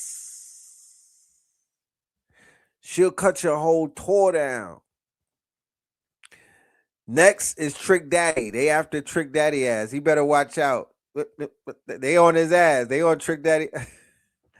They're gonna get the cooking show inspected. You know what I mean? They're gonna be like, he definitely needs an inspection. You know what I mean? They after you, Trick Daddy. You better watch out. You better turn both ways when you cross the street. The AKA's on your ass. Fuck around. You got up there act wild belligerent. But yeah, Salt and Pepper and In Vogue tour is canceled. And to add some, damn TLC, them chicks needed them checks. Salt and Pepper, TLC, and In Vogue. And Chili brought the whole Titanic down because her tweets, she had pro-Trump tweets. And that comes from her being pro, quote unquote, divestment. She did not only date a white boy, she did not only go ahead and say, you know what, F it, I'm gonna just go ahead and I'm gonna give it a shot. She went ahead and sent a goddamn raft back. She went and sent a lifesaver, acting like she was saving Black women from the plight of the Black man, talking about y'all need to come over here where it's cold. Yeah. Chili did that. So when I heard Chili was moving like chili fries and whatnot, nothing surprised me. So all of that Trump stuff that came later on, I'm like, that's that ghetto gag Stacey Dash type of disorder. I was like, that's a ghetto gagger disorder. You know what I'm talking about? They always happen to scramble their brains when they go on that side. Yeah, they be chopped cheese and whatnot. You know what I'm talking about? Like 3 months, they on the they all looking like Erica Kirk in the eyes. You know? Yeah. Yeah, the Aki way. Yeah, chopped cheese. They be having that get out dead stare. You know? With the Candace Owens heritage wig. Shit looking like a Goodwill throwaway. Yeah. Yeah, that's how they be looking. You know what I'm talking about? They'll smack a colorful Nicki Minaj wig on them now. Now they done upgraded from the heritage wigs, from the maiden. You know what I mean? They out here throwing Donna Summers, Diana Ross, fucking. They out there sewing. They on eBay buying up all of the Motown wigs and they throwing it on their black girlfriends. Talking about they want them to look like Kerry Washington. They want them to look like the girl from She's Gotta Have It. Yeah, the Condoleezza special, right? Yeah. The fucking Get Out wig. The Get Out hair hat. The Get Out hair hat. You know? With the built-in bangs. The handmaiden fucking hair hat. You know? That's like that. Ain't that the divestment starter pack? No disrespect whatsoever. Dead ass. I am definitely not judging. I'm just smudging. I'm preparing for my stand-up, ladies and gentlemen. So if you looking at your Snow King right now, fam, calm down. You don't got to come after me. You know what I'm talking about? You don't got to open up an account with 0 posts and start trolling me and whatnot. This is not personal. It's only Netflix. Yeah, I'm doing this for TV. You know what I'm talking about? I'm just practicing some material, fam. Take it easy. You know what I mean? Your president said Allah Akbar, nigga. Your president said praise be Allah. It's over with. You know what I mean? Don't hold on to the things that you can't hold on to. Remember those games in the amusement park where they had the gorilla? You had to grip on to the fucking handles like the gorilla grip, and that shit had your whole body shaking. Yeah, nigga, don't hold on to nothing that you can't handle. You know what I mean? But yeah, man, y'all know what it is. Y'all know that y'all be throwing them motherfucking Heritage Foundation wigs on our sisters when y'all conquer them. The Condoleezza starter kit, you know what I mean? Y'all know y'all out here speaking to each other in different languages and whatnot. The Little House on the Prairie starter kit. You know what I mean? To show the rest of the white America that y'all tamed a wild horse. You know what I mean? Y'all putting them in motherfucking Little House on the Prairie drip. You know what I mean? Niggas address they women, they black women up looking like Britney Spears and whatnot in the motherfucking high school video. I get it. You know what I mean? You tamed her. Yeah, the Candace Owens kit, the trad wife. Yeah, they get him the trad wife starter kit. You know what I'm talking about? Some fucking LL Bean, some Ann Taylor drip. You know what I mean? We're like, I'm going to graduate you from Sheen, my nigga. I'm going to upgrade you from Fashion Nova and put you in some LL Bean.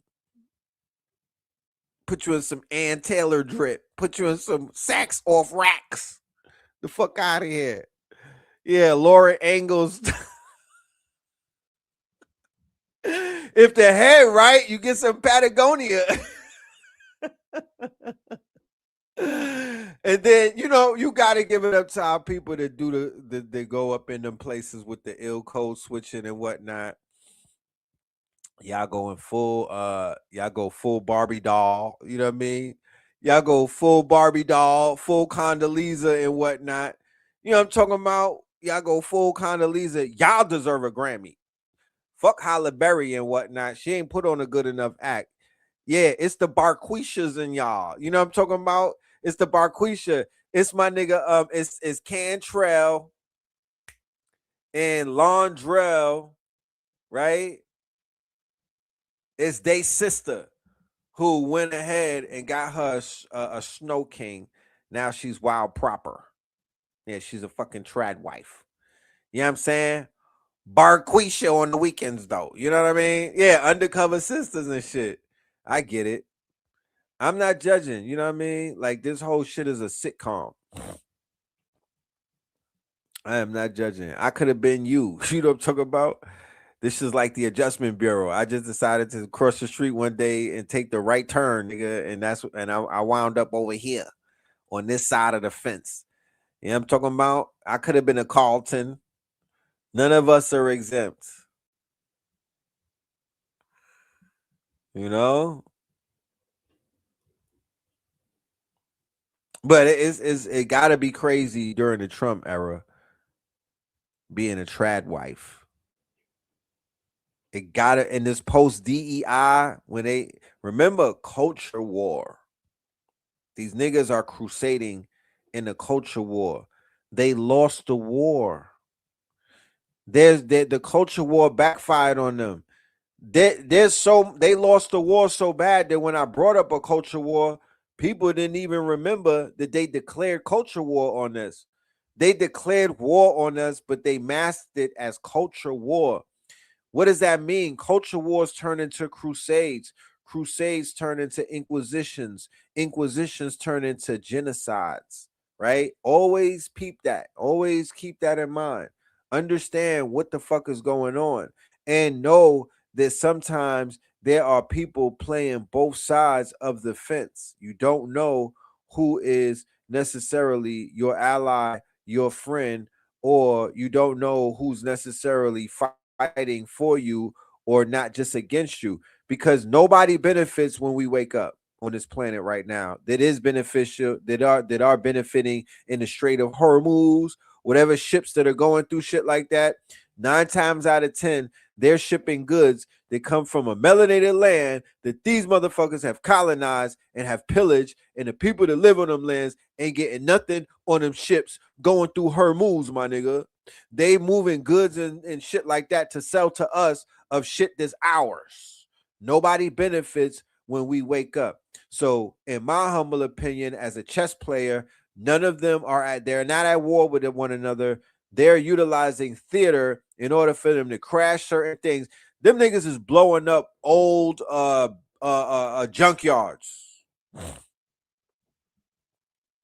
Them niggas is blowing up shit that's insured and they didn't want anyway because they about to bring the Palantir upgrade to it. What you mean? You know what I'm talking about? They might throw a masjid in there here and there, but they're blowing up old shit that they probably sat down with these people when they have these meetings and be like, all right, we're going to destroy about $50 billion worth of your real estate, but the rebuild is already we already approved that 500 billion. So don't worry about it. We're going to upgrade your shit to a smart city. Everybody needs an upgrade anyway. We got to blow this whole shit up as it is because the new shit that we want to build is silicone based, is smart, and is quote unquote AI, is robotic. Fuck these niggas. Like they say, fuck them kids. They're like, fuck these people at this point. They want population decrease and they're going to roll out robots on you niggas. Robots that look like baddies. They're going to clone the baddies and they're going to make them look like sex bots. You know what I'm saying? They're weird like that to whereas they'll just chill with some sex bots. You know? They'll just chill with some sex bots. But if the tour is not canceled, it is finna be canceled because they're not gonna move forward.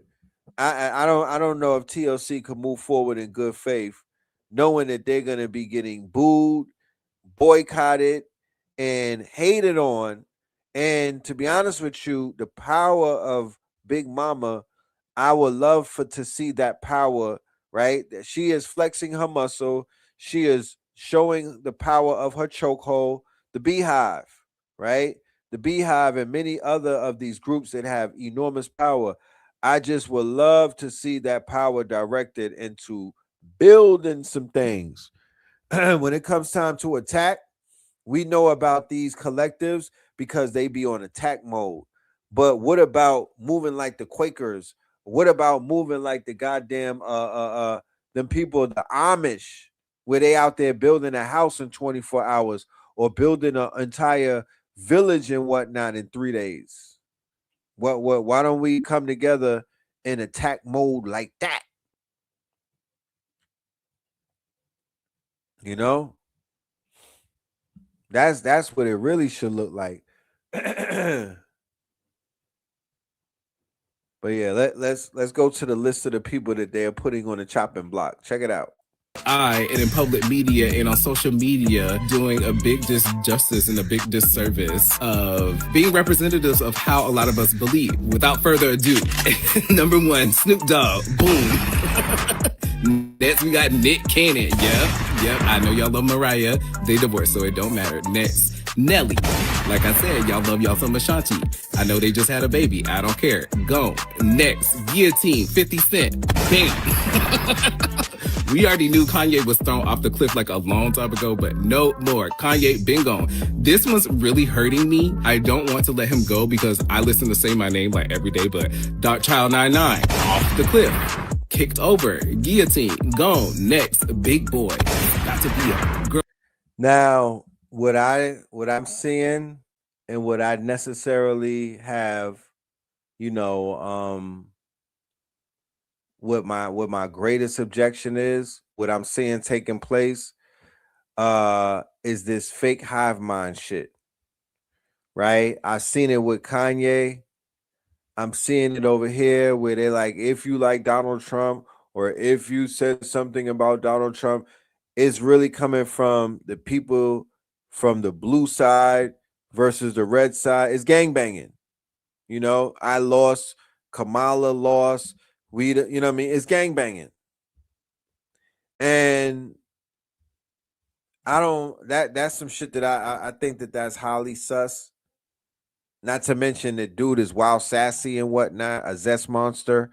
So it's like it's a bunch of distractions, right? Negroes don't want to get to what's really taking place. Because with all of that fake gerrymandering, and I'm pointing out this, Negroes have to wait for an election season to come around to even feel like they've accomplished something. If they wanted to accomplish something, they could get together that day instead of spreading gossip, instead of sipping tea, and they could put something together. They could do something. You don't have to wait for no goddamn voting deadline. You don't got to wait for election day. None of that. So when I hear Negroes talking like that, that is the lowest of lowest rungs in turn. Like, that's the shit that needs to go. That's what needs to go.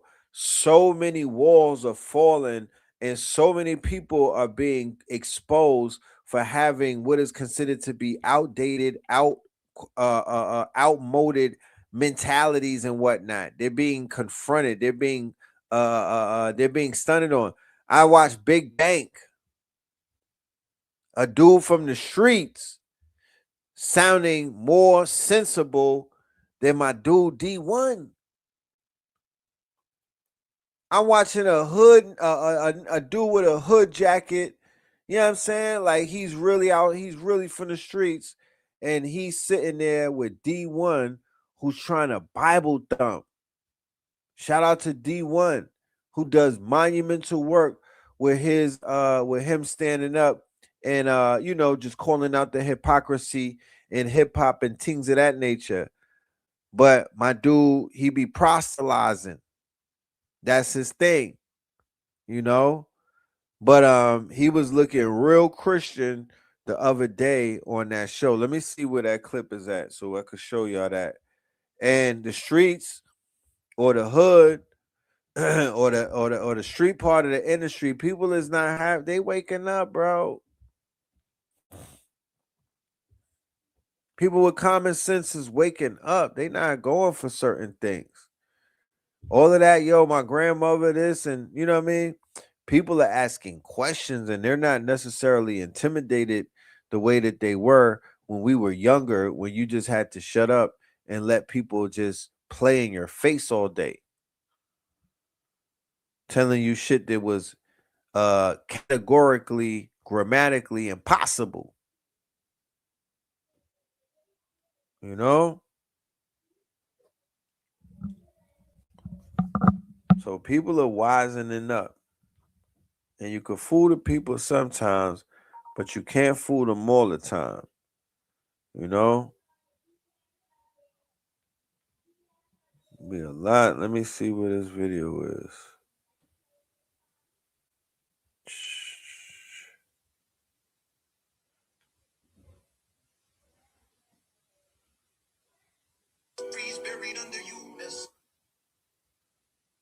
Okay, in the meantime, while I look for it, let me show you this. You know what I'm saying? Let me show you this. Because there's a lot of narratives going on. Matter of fact, are we done with this Trump thing? We'll get back around to Trump in a minute. Let's move around and stuff. Let's check the list out. Then we get right back to it. Let's check the list out. Fight gone. An outcast legend, y'all. 9 off the cliff. Kicked over. Guillotine gone. Next, big boy. Got to be a girl fight gone. An outcast legend, y'all. Over here is MAGA. Like, what the hell? That just ruined my day. Next, Lil Pump. Well, I wouldn't have trusted anything this guy said in the first place. I don't even know how he wound up with this.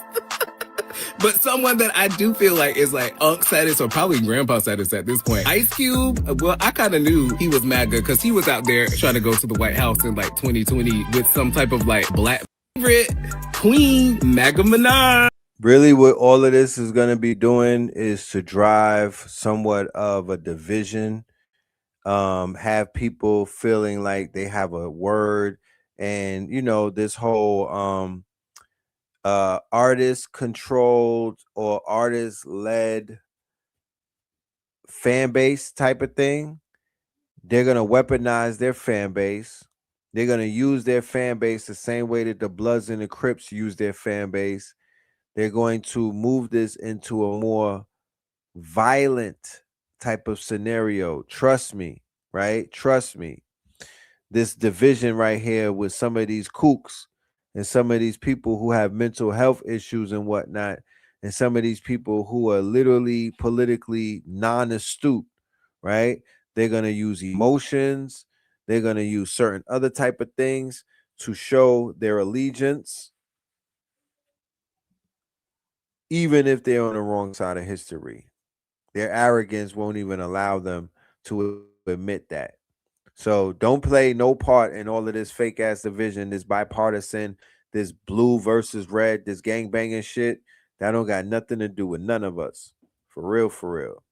That don't got nothing to do with none of us. Because I see them trying to catch people in this conversation and in this web that they're weaving and whatnot. And I'm like, nah. You know what I mean? This is not important. This should be talked about right here more than anything. This is what more people should be paying attention to and having discourse about. Used to kill the supreme leader of Iran even after Claude used to kill the supreme leader of Iran even after Trump banned it the same day. Here's the full story. The Pentagon had a $200 million contract with Anthropic where Claude was the only AI cleared for classified military networks. They wanted unrestricted use for any lawful purpose, but Anthropic said yes to everything except two things: mass domestic surveillance and fully autonomous weapons. Pentagon said no deal. Trump even called Anthropic left-wing nut jobs on Truth Social and banned every federal agency from using Claude. Anthropic's CEO Dario Amodei responded simply, "No amount of intimidation will change our position." And then the Iran strikes happened same night. The next day, Wall Street Journal, citing sources directly inside the operation, reported that CENTCOM used Claude for intelligence. We got to keep this in mind, ladies and gentlemen. The same Claude, right? Shout out to L. Claudel, right? The same operating system that all of us who are using Claude have our hands on is the same operating system that killed the supreme leader of Persia / the Islamic Republic of Iran. Not the president, not the supreme leader. And it also got Maduro up out of Venezuela. This tool right here, right, that the United States government is using for their endeavors. Not to say that, you know, they know, You know, they're using it for their military exploitations, but the same tool that they're using, regular people, everyday Joe Blow, you and me, him and them, have access to that tool right now for both free and $20, and then $100 if you want to step it up. Yeah. Anthropic. And then they have a new model called Mythos that's not even available to the average person anymore. So a precedent has been set to whereas the frontier models, or what we would call the quote unquote closed source companies, they are going to have AI tools that are so powerful that they will have they will restrict it from the average person. You'll have to have clearance. You'll have to have a security clearance. You'll have to have a certain type of enterprise badge or something in order to even use it. So this is a form of social credit. This is a form of a tier system that we haven't seen before. And this is also them going into the military complex industry and granting people powerful tools that other people will not have access to, thus giving them more advantage over these people.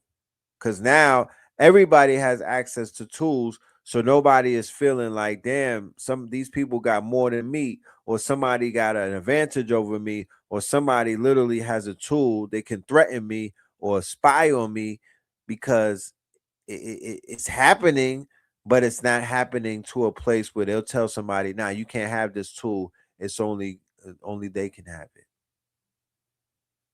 That's coming.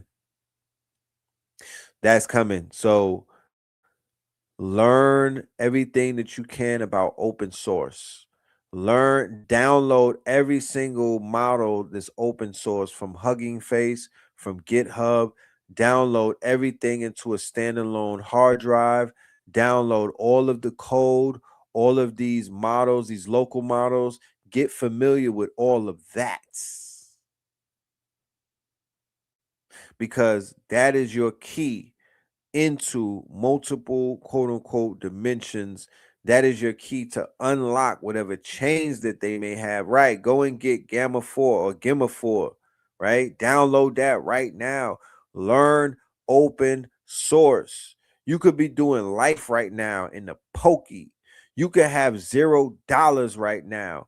You could operate a state of the art open source machine that literally can kick out digital assets to the tune of 100 per day. And that's just a low ball. I'm low balling. Open source is the best thing that we have going for us, not to mention quantum AI. Let me make this announcement. We have now entered into the new uncharted waters of quantum blockchains and quantum AI, right? Courtesy of Mansa Muhammad, all right? From Mansa Muhammad or Mansa Solutions.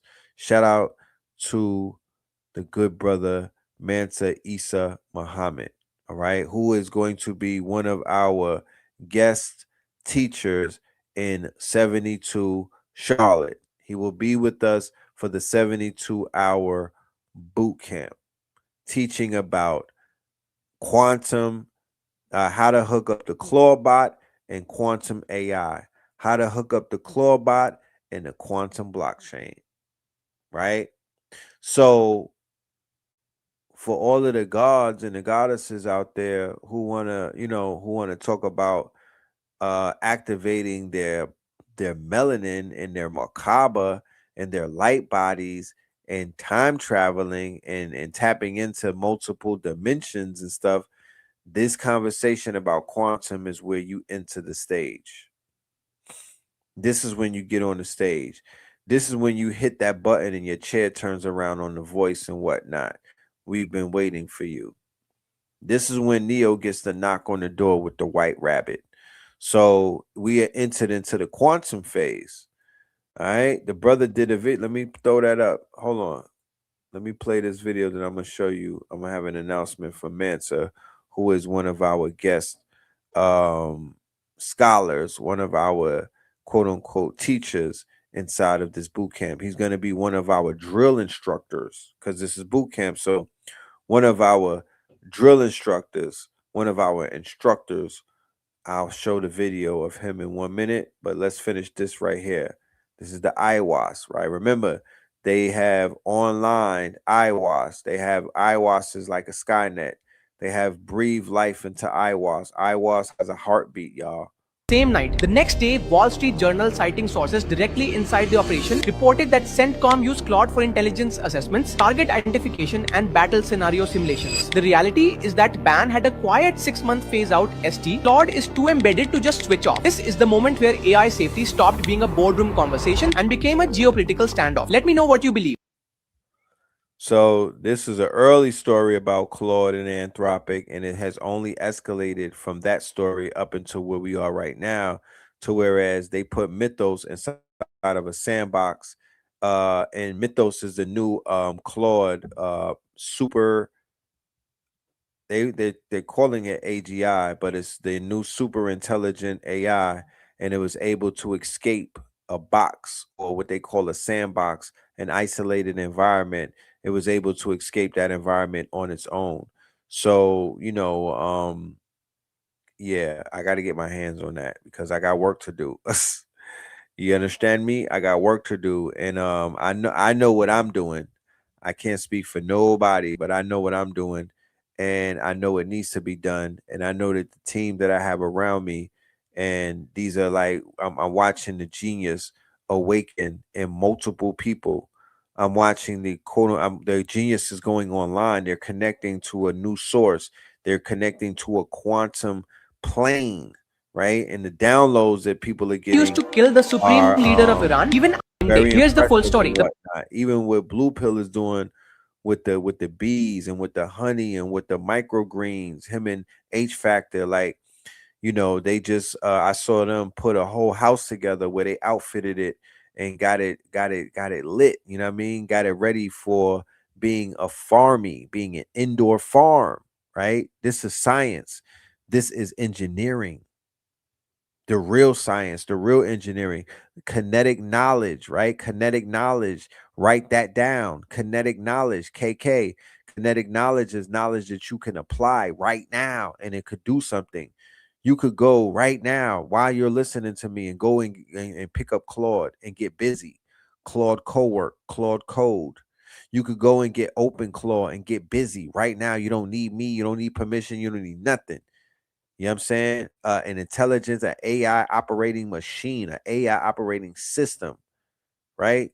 The equivalent of an Atari 64, a PlayStation, a goddamn Sega Genesis, all in one. That's the Claw. Then you got Hermes. It's just a lot going on, It's a lot. You got Zoe computer, Perplexity computer. You know what I'm talking about? The list goes on. It's a lot. But we're going to be sending out study guides and also travel guides to everybody that has tickets that is coming to Polkton. Make sure you look in your email. You'll be receiving that the latest tomorrow, earliest tonight. We have replays for the vibe session that we did on Saturday, which was very powerful, about 4 hours. And then the day before that, we had Original Black God as our guest teacher inside of session number 10 in the Imaginarium. And he went crazy. He laid out on how to make an AI film, how to make God kinetic, GOD, generator operated destroyer, how to make God kinetic. And the replay of that is available for anybody that wants to get their hands on that. That is going to be on KTL University. That's a part of the Imaginarium replay. Let us continue, y'all. Let us continue. Matter of fact, let us go and play this video real quick. When we hit the 800, we're going to play our commercial. All right. We're going to play our commercial for the fam that did not see it. World premiere tonight. All right. A world premiere. But yeah, Anthropic is now, they now have they now have a new model, right? Think models, right? Remember models like Vixens? They have a new model called Mythos. Mythos. The last one was called Opus, right? Like your magnum opus. This is called Mythos. So Mythos is super powerful. And before they dropped Mythos, they leaked their code for Claude Code. It was leaked to the public, their whole open source, their entire DNA or the genome of their quote unquote propriety, their IP was leaked, and people got their hands on it and they built their own version of Claude Code. They forked it. They did a lot of things, and a lot of those are on GitHub and whatnot. And people have downloaded, and yeah, they're getting busy right now. So it's a lot. And in Meta, right? Mark Zuckerberg and them, they dropped something the other day called the Meta one was called, what was that called? I know that Jack Dorsey dropped something as well. Man, they dropping like bird shit outside. Jack Dorsey dropped an entire free super intelligent computer, right? Zuckerberg dropped a super intelligent computer, right? They all dropping these super intelligent / almost AGI computers. Okay. So we don't have no time to worry about what Pushaisi, if he was on film or not, if Gucci was wrong for making a video that he was self-snitching, dead wrong. If Keisha, his girl with the lipstick, is behind that, you know what I mean? If she got Gucci in the lipstick, it's too much. Too much. None of that is going to change anything for anyone. But I know what will change some things. Gucci Man should have took that chain and them earrings and all of that stupid shit and bought 100 claw bots, 1,000 claw bots, right? I remember making that call and whatnot. We need 100 claw bots. We need 100 open claws. Now you can't even find them shits. They backed up to June and whatnot because everybody ran out and bought them. I made that call. Yo, we need 100 claw bots. We could change the world day by day. I'll let y'all know when that shit opens up again and whatnot, when we could get our hands on 100 pieces of hardware. But if you're listening to this in China, if you're listening to this anywhere in a factory, if you're listening to this anywhere where they make hardware components, please get at me. Hit me up, reach out, tap me on the shoulder. You know what I mean? Let me know that you're out there, because things need to really, really start going down, really, really start to take place. We're in a great place, y'all. I shit you not. We are in an excellent place. Man, what a time to be aligned. What a effing time to be aligned, boy. You know? All right, let's go ahead. Let's go back to the fuckery. It's too much going on, man. It's too fucking much going on. Let's go. Look at this shit in Miami, right? The optics. Look at the optics. Look at the optics. Don't pay attention to look at the optics, right? They're preparing America for some type of false flag event.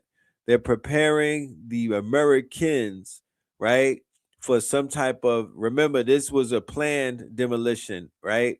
This was a planned demolition of the Mandarin Oriental. I was in that hotel.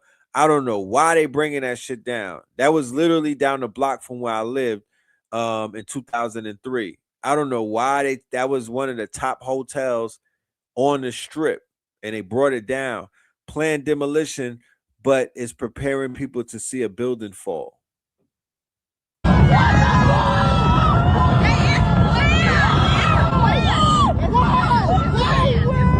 It's planned.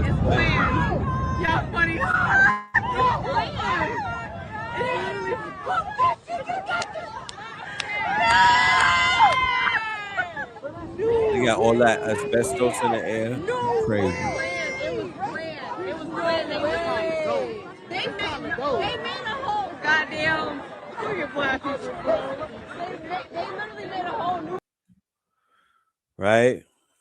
Casting that spell on people's subconsciousness.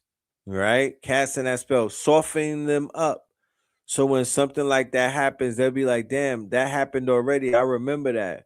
Where did I see that? Damn, da, da, da, da. You know how people be, right? Wrestling with the thought, right? So this is Inception, right?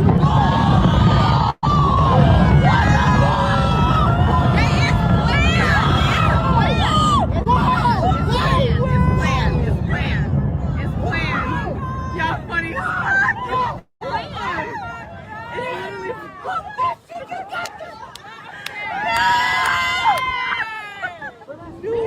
Look at black people, bro. Y'all funny as that shit. You know, give it at least 30 days, and something will cook up in that cauldron of a brain of yours. We have some news right now. Vice President J.D. Vance is officially the least. Okay, they don't like J.D. Vance, allegedly. Okay, the assassin is not liked well by the people. Okay, now. I heard they said Diddy might be coming home. Of the other folks, because it ain't just Chili, it's a lot of other black folks. Check this out. Like literally, everybody's trying to find an answer on what happened, what is happening to the rap game. It's like, fire number 3 right here in Ohio.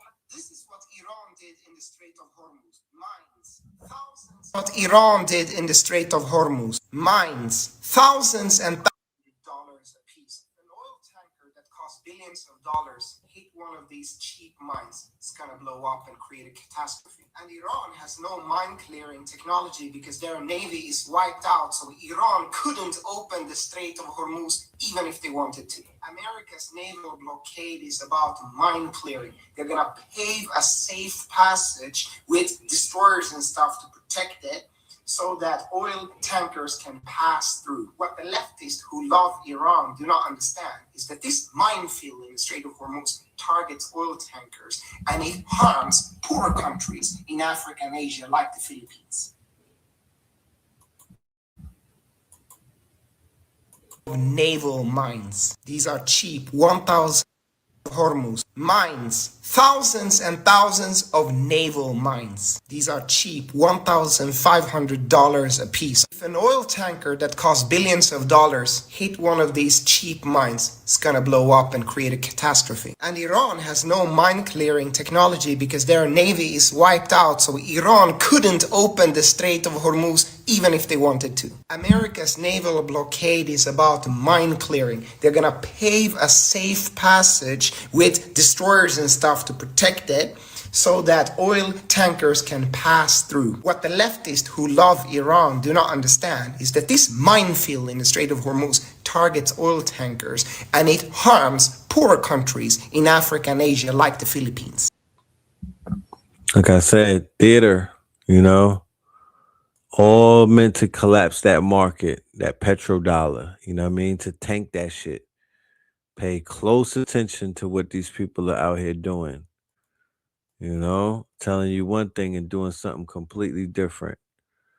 All right, let's get a word. Let's get some upliftment from the goddesses. Let's get some upliftment, y'all.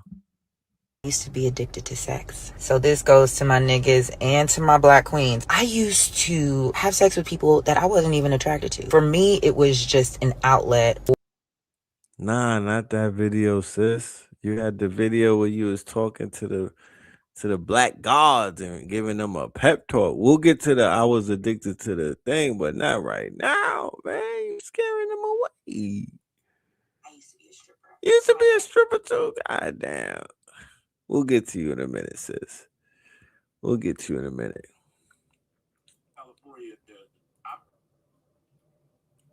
Some more Trump talk. We have news right now. Donald Trump woke up this morning and We have some news right now. Donald Trump woke up this morning and decided to invoke Allah again, once again in a long-range, long-winded Truth Social post where he attacked the fake news media, as he calls it, saying that they've lost total credibility. Then went on to say that the United States has launched a operation to reopen the Strait of Hormuz, or rather clear it out, as a favor to all countries around the world. But then he goes and says, quote, "Their longtime leaders," referring to Iranian leaders, "are no longer with us. Pray." So as you see the whole thing with the landmines in the Strait of Hormuz and them bringing the ships talking about they're going to clear it and all of this stupid shit, man, these people are some clowns if I've ever seen one. But that's your man's in them. That's your man's in them. Who's this guy right here? Are y'all familiar with this dude? And is he legit in what he be talking about? 1995 meeting in Beverly Hills in the home of Clyde Davis, who was responsible for the murder of Whitney Houston. I said it. His days are numbered. And there were rappers there from all over the country. They were invited to the home of Clyde Davis, along with members of the CIA, FBI, which they didn't understand why the government was there, including many directors and CEOs of the private prisons throughout the United States was at that meeting in the mansion of Clyde Davis. And they were telling these rappers, you need to create songs talking about killing police, calling black women bees and hoes. You need to get more nasty so we can fill our prisons that we're building.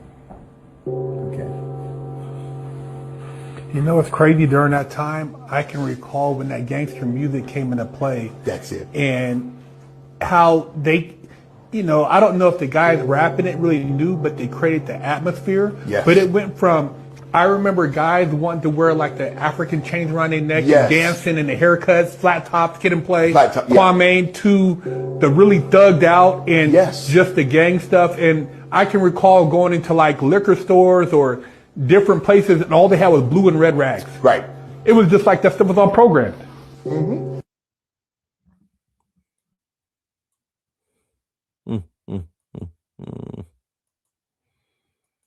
I hear a lot of the whole CIA started hip hop. You know, I mean, this is the new thing, y'all. You know that this whole thing. I'm exposing that the CIA put crack in the neighborhood and they were behind hip hop. You know, I thought everybody knew that, but apparently that's the thing. You know, apparently that's the thing where a lot of people are building on that. So I just wanted to see if y'all were familiar with Dude and whatnot. I've seen him on my timeline. I was ignoring this shit for a minute, but I just want to see. Now this conversation about hip hop being dead. Blue Pill had a good upload, that a video that I uploaded where it was R.I.P. Bambaataa, and in that video he was explaining why he feels that hip hop is dead, attributing Africa Bambaataa's death with him being one of the godfathers of hip hop, and the fact that hip hop is not charting, hip hop is not hitting, hip hop has not spoken to any of the social quote unquote zeitgeist of what's going on. They left it up to Lego videos and AI to do that. So he christened the new era that we're in chip hop instead of hip hop. He christened it chip hop, and I agree with him. You know what I mean? I agree with him to an extent. Other people are raising these questions about hip hop. Other people are asking what's going on with the culture. Why does it not feel alive anymore? Why does it feel like something is missing and whatnot? So even people like Sean Cotton, who built their whole platform platforming shit hop, and people who don't have necessarily the best skills and whatnot, and was spreading messages, frequencies, and instructions that have aided and abetted in the quote unquote overall the destruction and the deconstruction of the younger generation, because they're ramping up their assault on one another. They are definitely ramping up their quote unquote open air war on one another all around the killing fields of Black America right now. Check it out. Clearly, everybody's trying to find an answer on what is happening to the rap game. It's like everybody knows it, they feel it, but they're kind of scared to say it because they don't want to put that energy in the air. And not that I'm trying to be a downer or not that I'm trying to be negative. The rap game is not the same. From a fan perspective, from an A&R perspective, from an executive perspective, the shit just not hitting. But as of late, the rap game is just been like this. It hasn't really had no upward, to it. It's been no surprises. It haven't really been nothing fun out of it. So my question to y'all is, what happened to the rap game? What happened? I remember as fans when G Herbo dropped Ballin' Like Kobe. It be the people that really know there's like this willful ignorance that the podcasters and some of these platforms didn't play a hand in the stocks falling on hip hop. They should be When we was just on, the whole timeline was G Herbo was at the top trending on Twitter. Like, what happened when, and I remember when we used to dissect artwork and fans used to be excited. Like, what happened to rap when, I remember when announcements were made in rap, fans, we cared so much about rap, the littlest things. It could have been the track list, it could have been the artwork, it could have been, any little thing about rap fans cared about. Now it just feels like nobody really cares about rap. I remember when it could have been a new upcoming artist that just uploaded something to YouTube and he got 100,000 views overnight just because people were excited about, like, it was just a different excitement. Now it's just like nobody cares.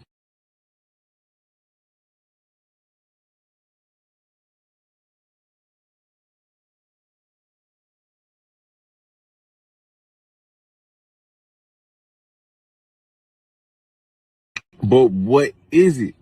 I remember when, I remember when, like I said, you could upload something on YouTube overnight and become a semi little CD list artist, Z list artist that could, you could drop a video on YouTube and it would get you at least 2-3 shows.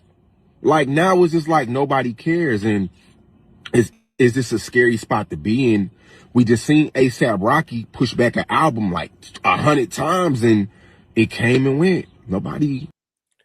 For my intellects that are out there, I'm calling on you. For my intellects, they can make an intellectual response to his I would say honest questions. I don't think that they're facetious. I will never accuse that young man of being facetious, but he definitely needs a wake-up call from someone who has eyes that can see, ears that can hear, and can articulate the fact that he helped to perpetuate the same thing that he's asking about. It is almost, once again, it's where schizophrenia comes into play. When somebody is who, like, this is narcissism at the highest of levels. It's almost like catching a body and then going to the crime scene while the police are investigating it and saying, damn, y'all shouldn't have shot that man. Sean Cotton of Say Cheese TV probably has never in the entirety of that platformed or pedestaled an artist with a message. And they'll say that Kodak Black got a motherfucking message. Like, they'll stop with a message rapper at Kodak. So these artists that are asking what happened to the culture, that's like Vlad getting up there and saying, yo, what the hell happened to the music and what's going on with the stocks of hip hop? That shit is in the toilet. You were accelerating the downward trend of it. Right? Yes. Sean Cotton platforms indictment rap. He's a part of the indictment rap era, where you could get on his platform and talk about the bodies that you've caught, or the people that you've killed, or the people that you shot, or the wars that you fought in realms of not selling albums but selling shows, because them niggas that sit on them is selling a show. They want to go to them Gundalero towns. They want to get booked in like backwood towns where niggas are still having duels and whatnot. They want to get booked in gangland. They want to get booked on, that's the new version of the Chitlin circuit, gangland.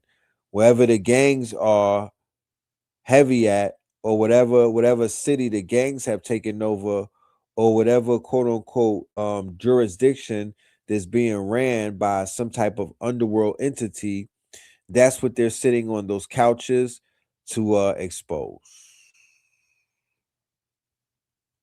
You know, that's who they're putting on their platforms for children to see, for the world to see, for different nationalities to see, for teenagers to see, young adults to see. They're not putting Sean Cotton with his he got millions of people as subscribers. I don't see him platforming somebody dropping real quote unquote bars. Their version of somebody dropping bars, and no disrespect, but it's like Charleston White. You know? Shout out to Sauce Walker. He be dropping bars. I seen a few clips on Sauce Walker, just, you know, giving them that ism and whatnot, sprinkled with the street knowledge. He just don't got regular ism. He got that street knowledge. He probably tapped into Pop Darby, or, you know, somebody out there that's giving him them bars.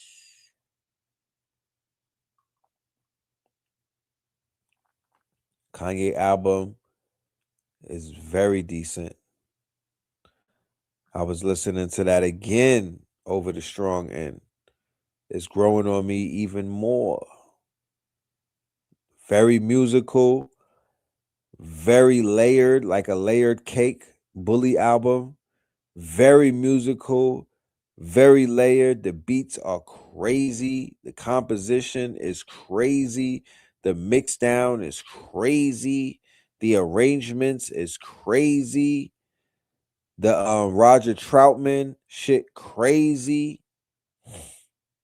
The flows, you know, his poise, his pocket, his delivery. Each song is a little different. Nice love songs, nice introspection songs. Yeah, son did his thing, bro. I am not a hater of anyone's art. I can't hate art. I hate the art that I saw at the Epstein mansion. And like I don't like the art that Marina Abramovich does. I really don't like that type of art. That would be the art I don't like. I hate the art that they be having in the museum with the Romans and whatnot. And it's some of that shit that I hate. But other than that, I can't hate art. I don't have it in me. Art is art. You know? Yeah, that blood art though. Yeah, so Sean Cotton, I want somebody to do a thought piece. Don't attack him. Do a thought piece and help him think. Because what a thought piece is a thought piece is a piece that you put some thought in, and it's a piece that if somebody watches it, it will make them think. We need more think pieces in this community. We need a whole platform where there's think pieces daily. That needs to be a daily type of thing, because we need more, because a thought piece establishes the narrative. When you put together a proper thought piece, when you put together a proper video essay, when you put together a proper quote unquote explainer video, you now can control somewhat of the narrative, and you can help save people from their perspective on how they see the world. Because if you could change the way that somebody sees the deception, or if somebody sees the world, your reality or your perception is your quote unquote deception. Your perception is your deception. So you want to make sure your aperture, you want to make sure that whatever you're seeing, you want to make sure whatever you're observing and what is not deceiving you. And you won't be able to do that when you're listening to the shit that Sean Cotton promotes. You won't be able to see that if you're listening to some low frequency nigga shit, some knuckle dragger frequencies that you're not going to see that. You're going to summon confusion. You're going to summon brain fog. You're going to summon quote unquote shutdown, what they call black fatigue, nigga fatigue. That's what you begin to summon. None of this shit feeds your brain. It's all drying you up. It all dehydrates you. I'm not gonna say nobody listening to it. I don't want to disrespect dude like that, but nobody's talking about the ASAP joint. 42 Doug just dropped the joint 2-3 years ago. Mozzie and none of these artists are worth listening to because none of them are talking about what's going on right now. None of them are living in the now. All of them niggas are out of time. It sounds like they dropping shit from 2022 or something. They're all out of time because if you go in the booth right now and you can't summon some shit up right now about what the fuck is going on, and you don't even got to make words rhyme anymore. These niggas are having literally therapy sessions on tracks and whatnot. They're having word vomit and whatnot. You know what I'm talking about? On some Skrilla shit. 6, 7. If you don't go in the booth and vomit some shit up about, you could be on any type of dope, nigga. You niggas take that much dope in the world. You're not taking enough dope. You niggas ain't taking enough dope to make you rhyme about some shit that's going on right now. You ain't that, you know when niggas be like niggas is crazy, they not that crazy though. They're not that crazy though. Yo, niggas is real. They're not that real though. I haven't heard nobody spinning a block on none of these quote unquote ops. Niggas have not uttered one word or about nothing. You not that high.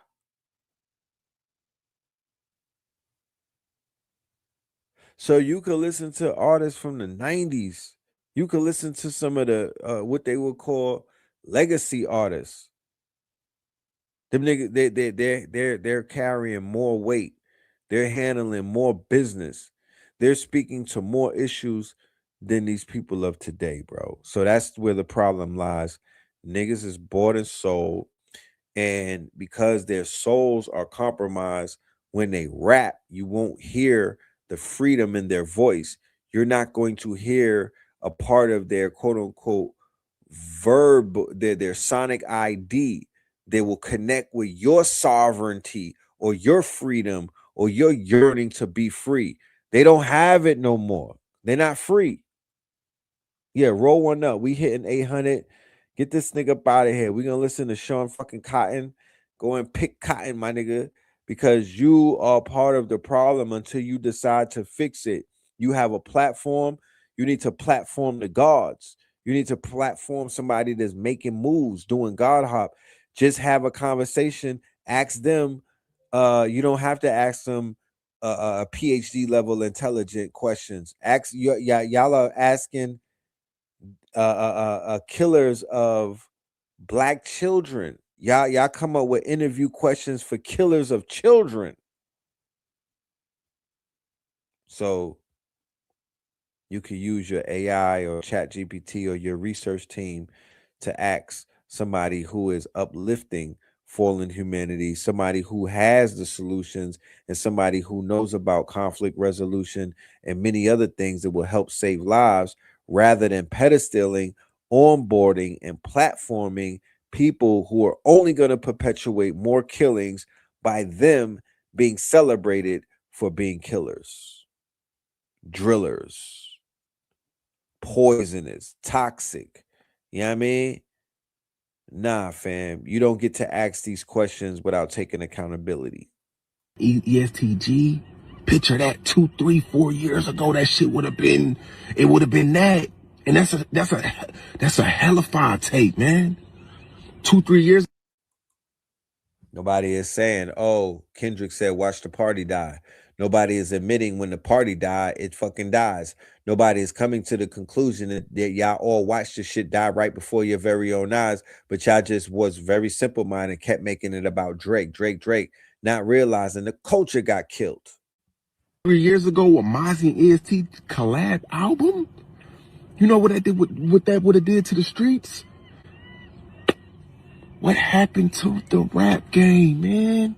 What happened to the every 6 months we would get something that we could just all have faith in? Like, oh, he possibly that. He might be that. He got potential. What happened? What happened? And I don't want to hear nothing about it ain't no talent. It's so much talent.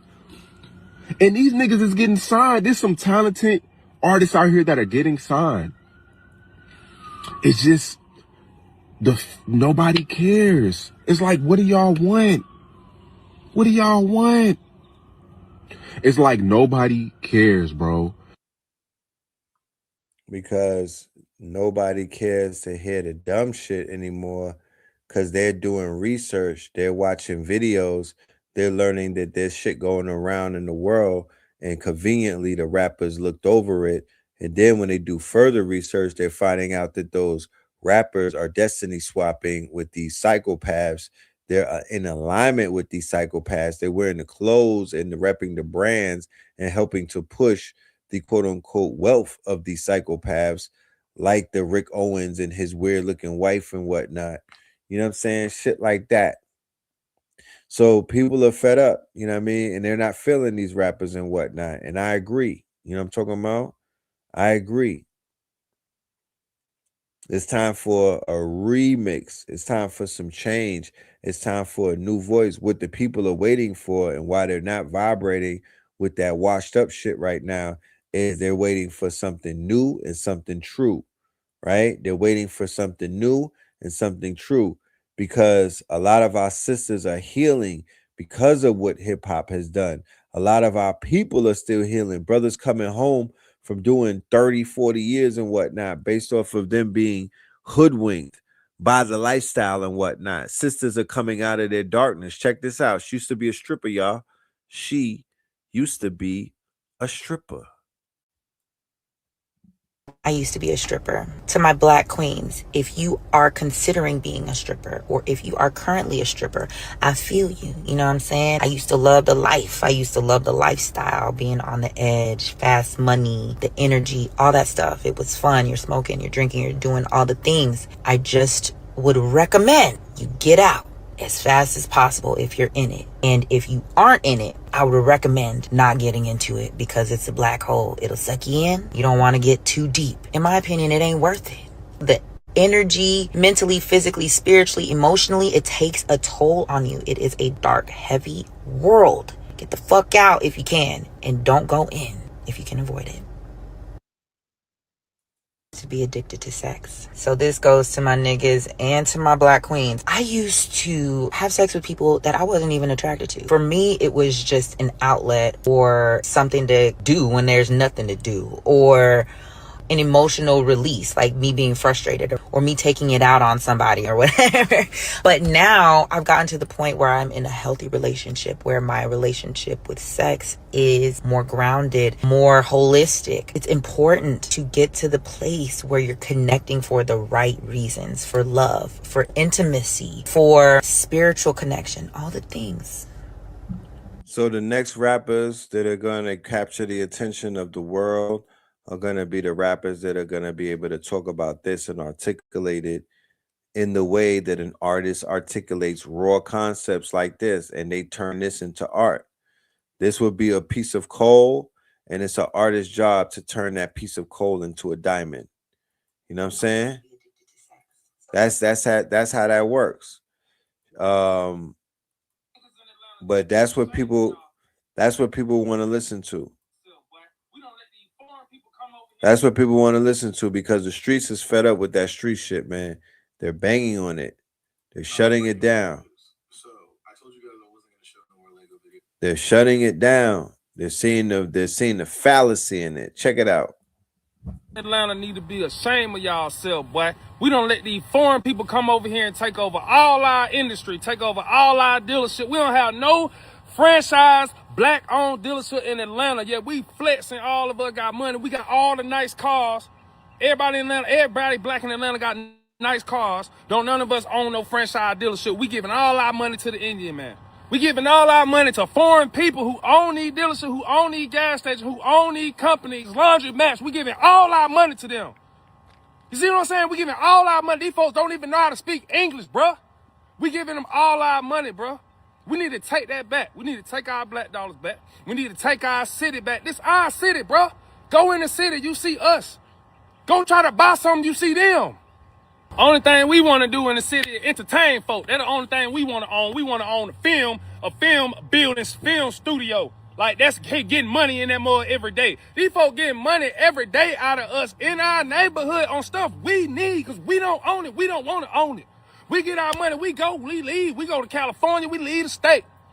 All these rapper niggas out here none of these niggas own no dealership out here.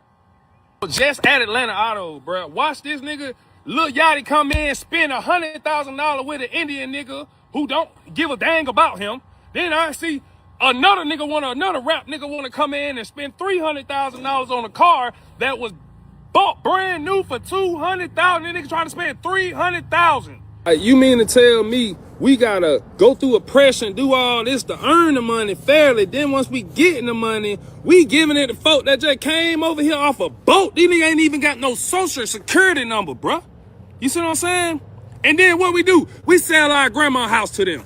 Let trap. Let get some dope. Let get a restaurant and trap and make that mud like a trap house and call it bando. That's the only thing we know how to do.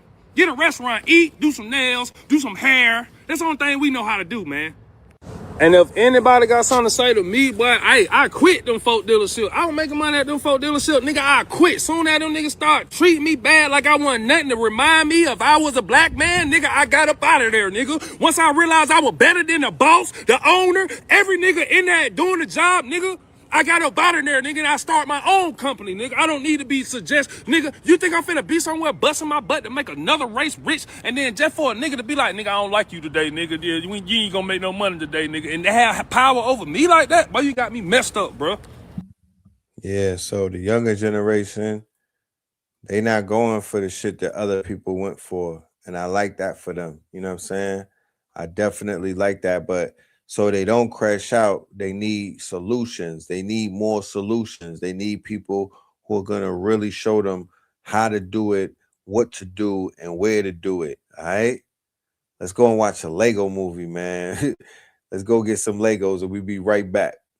I can fuck the news. So I told you guys I wasn't going to show no more Lego videos on TikTok, but I think this one deserves, and I think I know a way I could do it. I'm not going to show the whole video because it's like 3 minutes and 14 seconds long. The opener of this video is so fucking wild. It's like, it's actually insane. Here it is.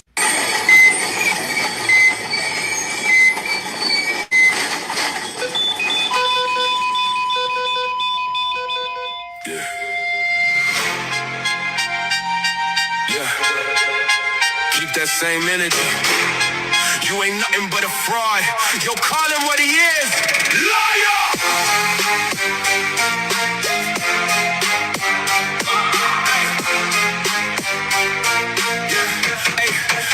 Hey, loser, come closer. I'm the exposer. Billionaire, your whole empire opposer. You step down. Another liar takes the crown. The whole system is a circus. You're just a clown. You drop fake news, sitting high. Between the opening scene of said individual on a cart, medical cart, to the Grim Reaper following this nigga around with a phone camera, to, by God will I say it, showing the Democratic logo and the Republican logo in a circus, say it. That was the wildest piece. That was one of the most wildest pieces of propaganda I've ever seen in my life. Remember, ladies and gentlemen, there's such a thing called meme warfare. Look that up. Meme warfare. There is such a thing as meme warfare. Memes are officially on record in the books as a form of warfare. Memes are weapons, ladies and gentlemen. Memes are hypersonic missiles, ladies and gentlemen. Memes are hypersonic missiles. They land and they hit the same way that the hypersonic missiles that Iran was sending. Memes are weapons. They are weaponizing meme warfare. If you ever want to learn how to get in the game and commit and launch what the Panthers actually did with their quote unquote propaganda campaign, remember they had newspapers, they were putting out comic strips and whatnot, and they were engaged in cultural warfare in the 60s, and they had meme warfare in the realms of going against and drawing pictures of pigs and whatnot, drawing pictures of the white man, drawing pictures of the devil and whatnot. That is what they were engaged in, meme warfare, which was also a part of cultural warfare because they were in a counter-cultural war against the Nixon administration, LBJ, the Nixon administration, the Dixie Democrats. They were going to war against the Panthers. They were going to war against the Black Guerrilla family and all of them, cultural warfare. And then they came in with the dope, with the heroin and whatnot, and the pimp culture, niggas getting perms out of afros, and a lot of that type of stuff did what? Compromised our people. And they've been putting us on a dope selling mission. Crack cocaine comes after that, then the pills come after that. Then the Fetty comes after that. Then cocaine again would be you see the path. You see how they do it. But once again, the Lego movies learn how to fight a different form of warfare. If you don't have the weaponry to stand up to certain things, you're going to have to improvise, right? Over in the Imaginarium, we're using our imagination. We are using our minds. We're using our skills, right? In a few days, we're going to be in North Carolina and we're going to be locking in and we're going to be using our imagination. We're going to be using our skill sets. We're going to be using our collective, you know how they say mastermind principle. One brain is great, but two brains are better than one. Yeah, 72. All right, let's get a word from our sponsors and Claudel and them over there at 72 North Carolina. All right, that's coming up in a few days on the 18th, which is a Saturn day. I want to see you in Polkton County, or I want to see you online, tapped in with us with your pen and your pad in hand. The 72-hour boot camp is coming up, ladies and gentlemen, in a few days. Let's start the countdown. All right, let's start the countdown. This is the world premiere. Let's go, my brother Claudel. Claudel, let's cook. Yeah. El Claudel, the brutish maw. Survivor under punic wars, moving as a sovereign entity, claiming the deeds to estates all over the great estate. The titles are open source. The Silk Road got me wearing silk robes. The marble all white like milk loads. All you can eat seafood boils. Pop. For anybody that wants to sign up to the virtual, all right, thank you for asking that. You can scan that QR code that's right there above the live sign. The QR code. You turn the camera on your phone on, right? If you have a smartphone, all you have to do is activate the camera, hover it over that white square, which is the QR code. There will be a yellow bar that pops up, a yellow bar. Click on that yellow bar, and that will take you to the Eventbrite, all right? 72 hours, which is 3 days. You have access to the live stream. As long as we're live and we're teaching and we're giving our classes, you will be there with us. Lux, bring your own claw bots, anthrapics, clawed, Birkin bags, Hermes, maggots, mystical mythos, Orientalist, Kimmy Claw, Orientalist, Manus Claw, quantum seafood boil on Blackamoor owned indigenous land off grid and interactive IRL experience that will upscale upscale. Train and level up your digital foundation in this new age of agentic AI. We will learn the 10 claw commandments, the 100 GOD theory, how to make GOD kinetic, the Afro-futurist AI manifestation manual, where ancient wisdom meets future technology. We'll also fuse nature and nurture with nanotechnology. 420 friendly plant-based medicines, sweat lodges, early risings, catered food tents, hammocks, RVs, trailers, and other means of off-grid living. Digital nomads with the office living. Cobbles Landing, multi-purpose compound, 906 White Man Church Road, poked in North Carolina, soulful. From gridlock to off-grid, from offset to cross-grid, from lost boys to lost kids in Los Angeles in the boss cribs. Mimosa, samosa with the orchids, with hip-hop bonfires, with dimes and messiahs. Too many hits, Barry Bonds under fire. Fire, fire, fire, fire.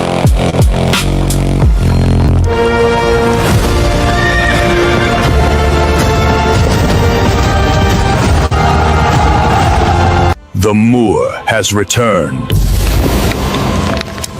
In the shadows between history and myth walks El Claudel, the immortal Moor.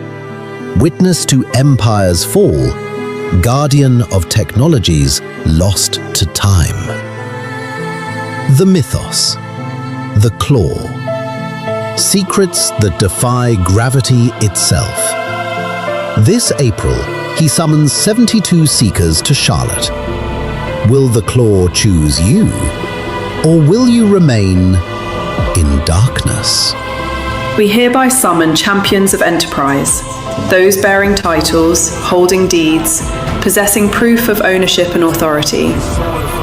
The 72 North Carolina Boot Camp convenes April 18th through 20th.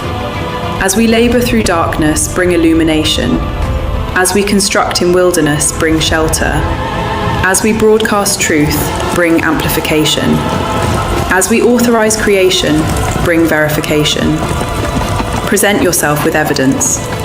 72 positions, only the legitimate need apply.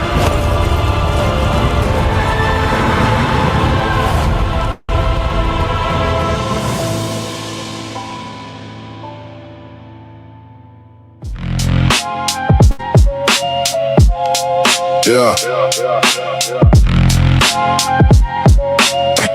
El Claudel, the brutish Moor. Survivor under punic wars, moving as a sovereign entity, claiming the deeds to estates all over the great estate. The titles are open source. The Silk Road got me wearing silk robes. The marble all white like milk loads. All you can eat seafood boils, potlucks. Bring your own claw bots, anthrapics, clawed, Birkin bags, Hermes, maggots, mystical mythos. Orientalist, Kimmy Claw, Orientalist, Manus Claw. Quantum seafood boil on Blackamoor owned land, indigenous land, off-grid and interactive IRL experience that will upskill, train and level up your digital foundation in this new age of agentic AI. We will learn the 10 claw commandments, the 100 GOD theory, how to make GOD kinetic, the Afro-futurist AI manifestation manual, where ancient wisdom meets future technology. We'll also fuse nature and nurture with nanotechnology. 420 friendly plant-based medicines, sweat lodges, early risings, catered food tents, hammocks, RVs, trailers, and other means of off-grid living. Digital nomads with the office living. Cobbles Landing, multi-purpose compound, 906 White Man Church Road, poked in North Carolina, soulful. From gridlock to off-grid, from offset to cross-grid, from lost boys to lost kids in Los Angeles in the boss cribs. Mimosa, samosa with the orchids, with hip-hop bonfires, with dimes and messiahs. Too many hits, Barry Bonds under fire. Fire, fire, fire, fire.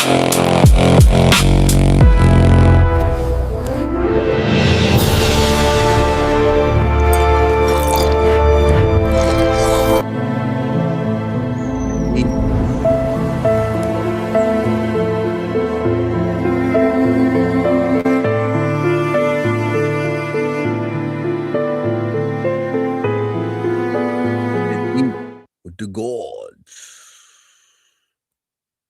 America spent 15 hours in Pakistan. In Islamabad, excuse me. Let's be serious. America spent 15 hours in Islamabad on their hands and knees, begging and pleading for the Strait of Hormuz to be reopened to them, only for them to try and pull a fast one and send 2 American ships through, or attempt to send it to the Strait of Hormuz. They never got past anyone. In fact, when they decided to try and pull a fast one, they almost got their shit rocked and their head knocked off their shoulders by the IRGC, who very quickly told those same 2 American ships to turn this big motherfucker back around before I make change out of your ass and put this bitch at the bottom of the ocean. You understand what I'm saying? Okay. And they try to do that in the middle of the negotiations, as if the IRGC wasn't going to be watching their six. Yeah. So basically, long story short, 15 hours were used in order for these negotiations to take place, and absolutely nothing was accomplished. Long story short, America went in there with their dick in their hand and tried to put pressure on Iran. Iran wasn't going for it. They wasn't, nah. You're not going to lead these conversations, and you definitely not going to try to make it seem like it's in my best interest to side with you. In addition to that, we're also not going to be agreeing to any of your terms. I need you to go ahead and unlock that money. All of that money, America complied. They unlocked $6 billion of the money that was frozen, that was stolen from Iran. Bet. Okay, you going in with a positive mindset, but what is $6 billion to the amount that you've already destroyed of their infrastructure? Exactly. So they don't give a shit, right? So then Donnie decides to, tell them, listen, if you open the Strait of Hormuz, we would have to work out some kind of deal. And Iran's like, what the fuck is you talking about? And they was like, well, we would need to have like at least half of control of the Strait of Hormuz. And they laughed in his face, like mouth wide open, head pointed towards the ceiling, because the Strait of Hormuz was open this entire time. I mean, it never once closed. You went into Iran deciding you wanted to go be Billy Badass, okay? And Tommy tough motherfucking knuckles, and act like you want to white knuckle your way through this whole situation. And now you got to pay millions of dollars to even so much as get on the list to get through there. You're not even invited at this point. Like, you're not one of the ones that can sail through there. And since you thought that you was going to be slick, China ended up sending some weapons of mass destruction to Iran in the middle of the night, because they already knew you was going to be on some fuck shit. So we got China sending weapons of mass destruction to Iran ahead of these negotiations in Islamabad. America begging and pleading for not only Iran to open up the Strait of Hormuz, but to also give some form of control over to America, which America immediately denied. Then you have the entire negotiations itself fell flat. Completely fell flat. They left away with nothing.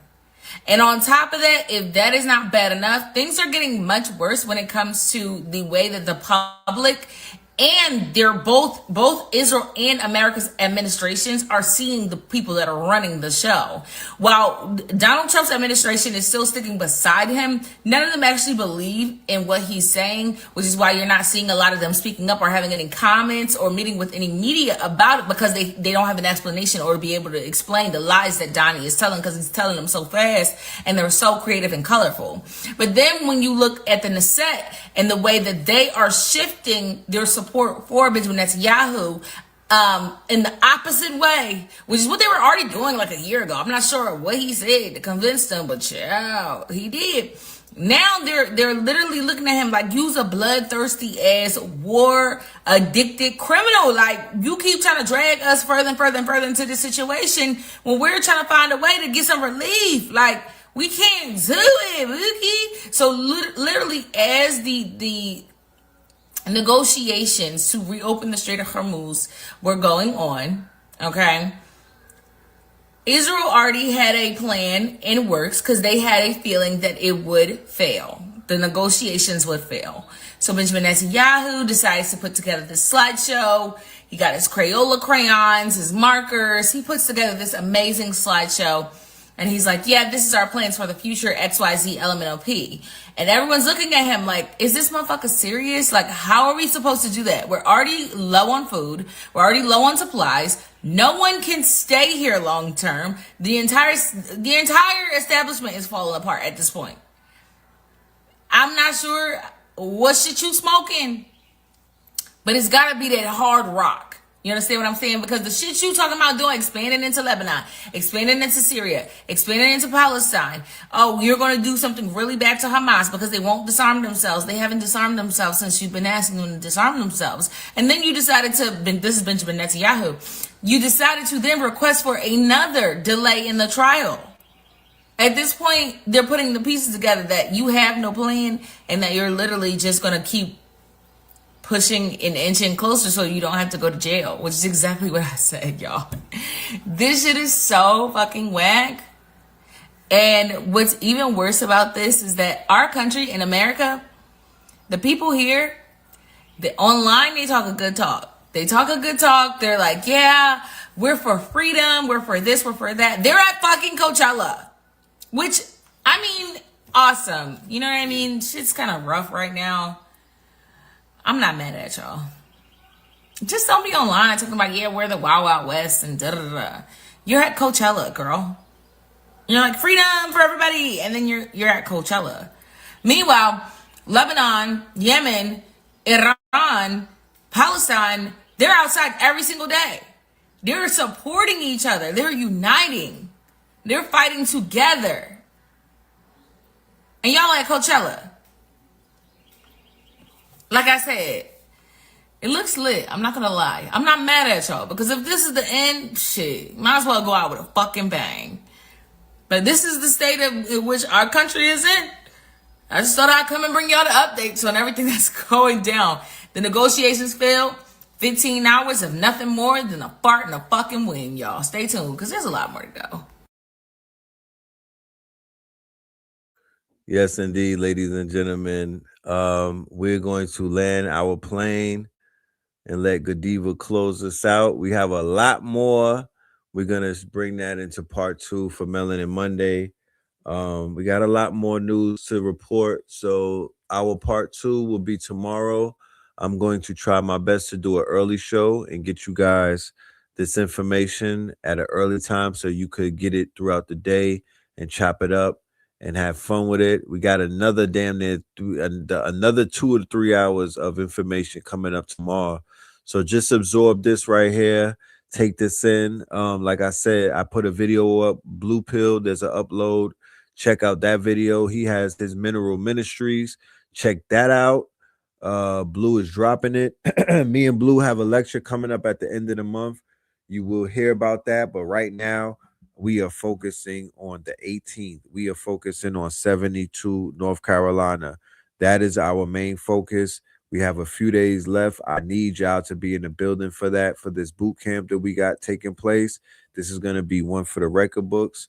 Yes, indeed. Yes, indeed. Make sure y'all get your tickets because prices will be going up and we are not selling any tickets at the door, ladies and gentlemen. This is not something that you could just walk up to. We'll need to know everybody who's getting their tickets so we could prepare resources and books and material for you. So we need to know who will be there at the right time. All right. So scan the QR code. That'll get you to the 72-hour boot camp, ladies and gentlemen. We will see you tomorrow, Melanin Monday. Y'all stay dangerous. Shout out to everybody in the building. Matter of fact, I did say that we was going to play some China Flow. Yep. Let's go into one of the classics. We got to pull up the classics, y'all. I'm going to end this with the China Flow, all right? So, with that being said, we will see you tomorrow. Red Summer. Yeah, killer.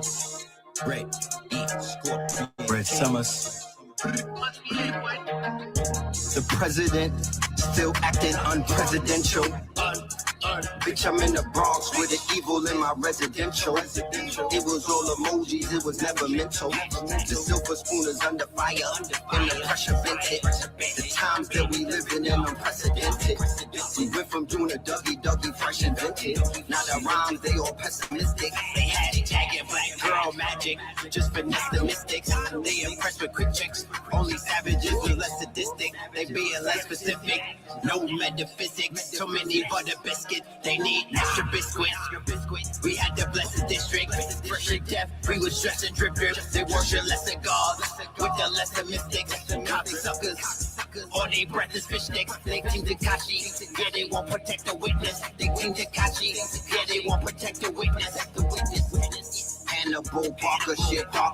And the heart of it, yeah, starting shit. That Marty Martyr with Sean Carter, starter kid. Brooklyn, big Sparta.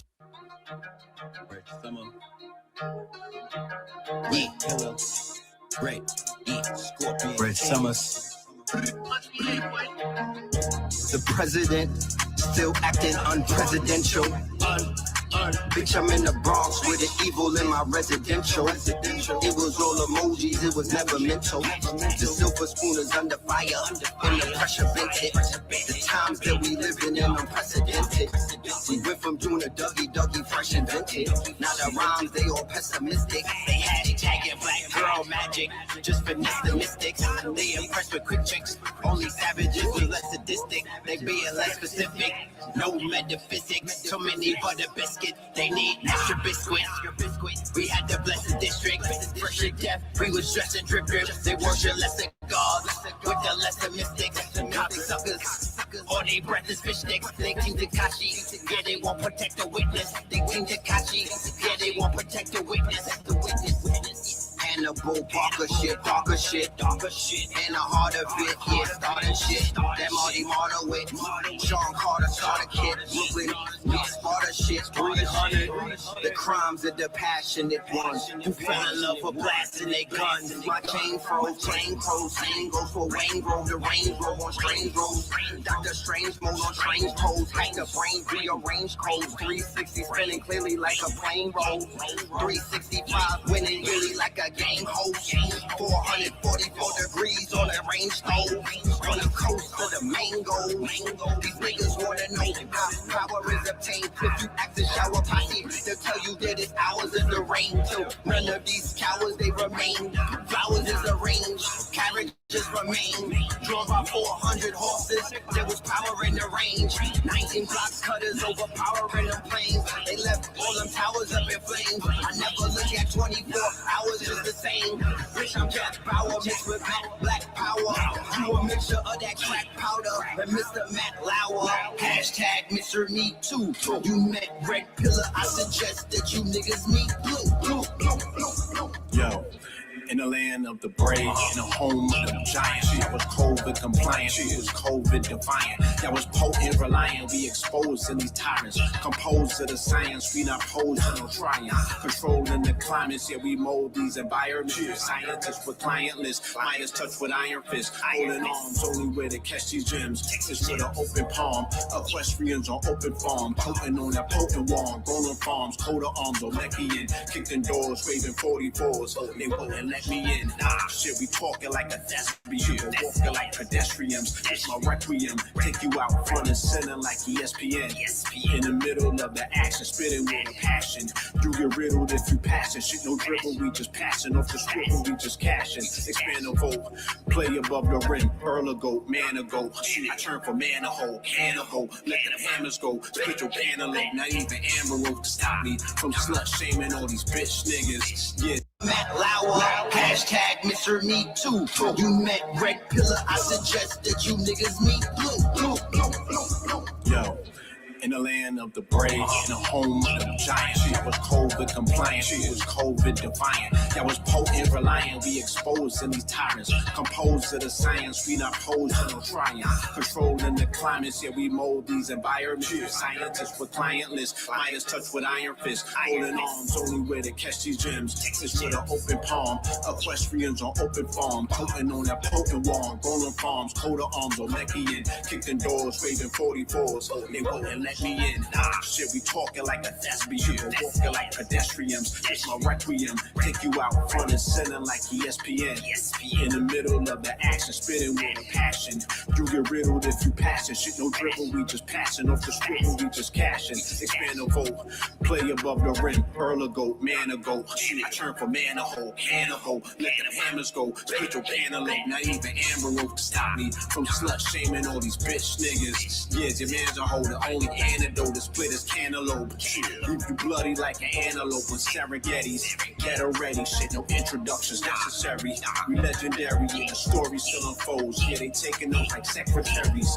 Yeah, the heart is like a message heavy. About that life, but what we represent. Mystics in the forest, scientific winners, Morris. All the shit I spit historic, like every day is February. Shit, you like it, I adore it. Shit, I write it, then record it, recite it, then perform it. Excitement, I'm all for it. Biting, shit, walrus shit.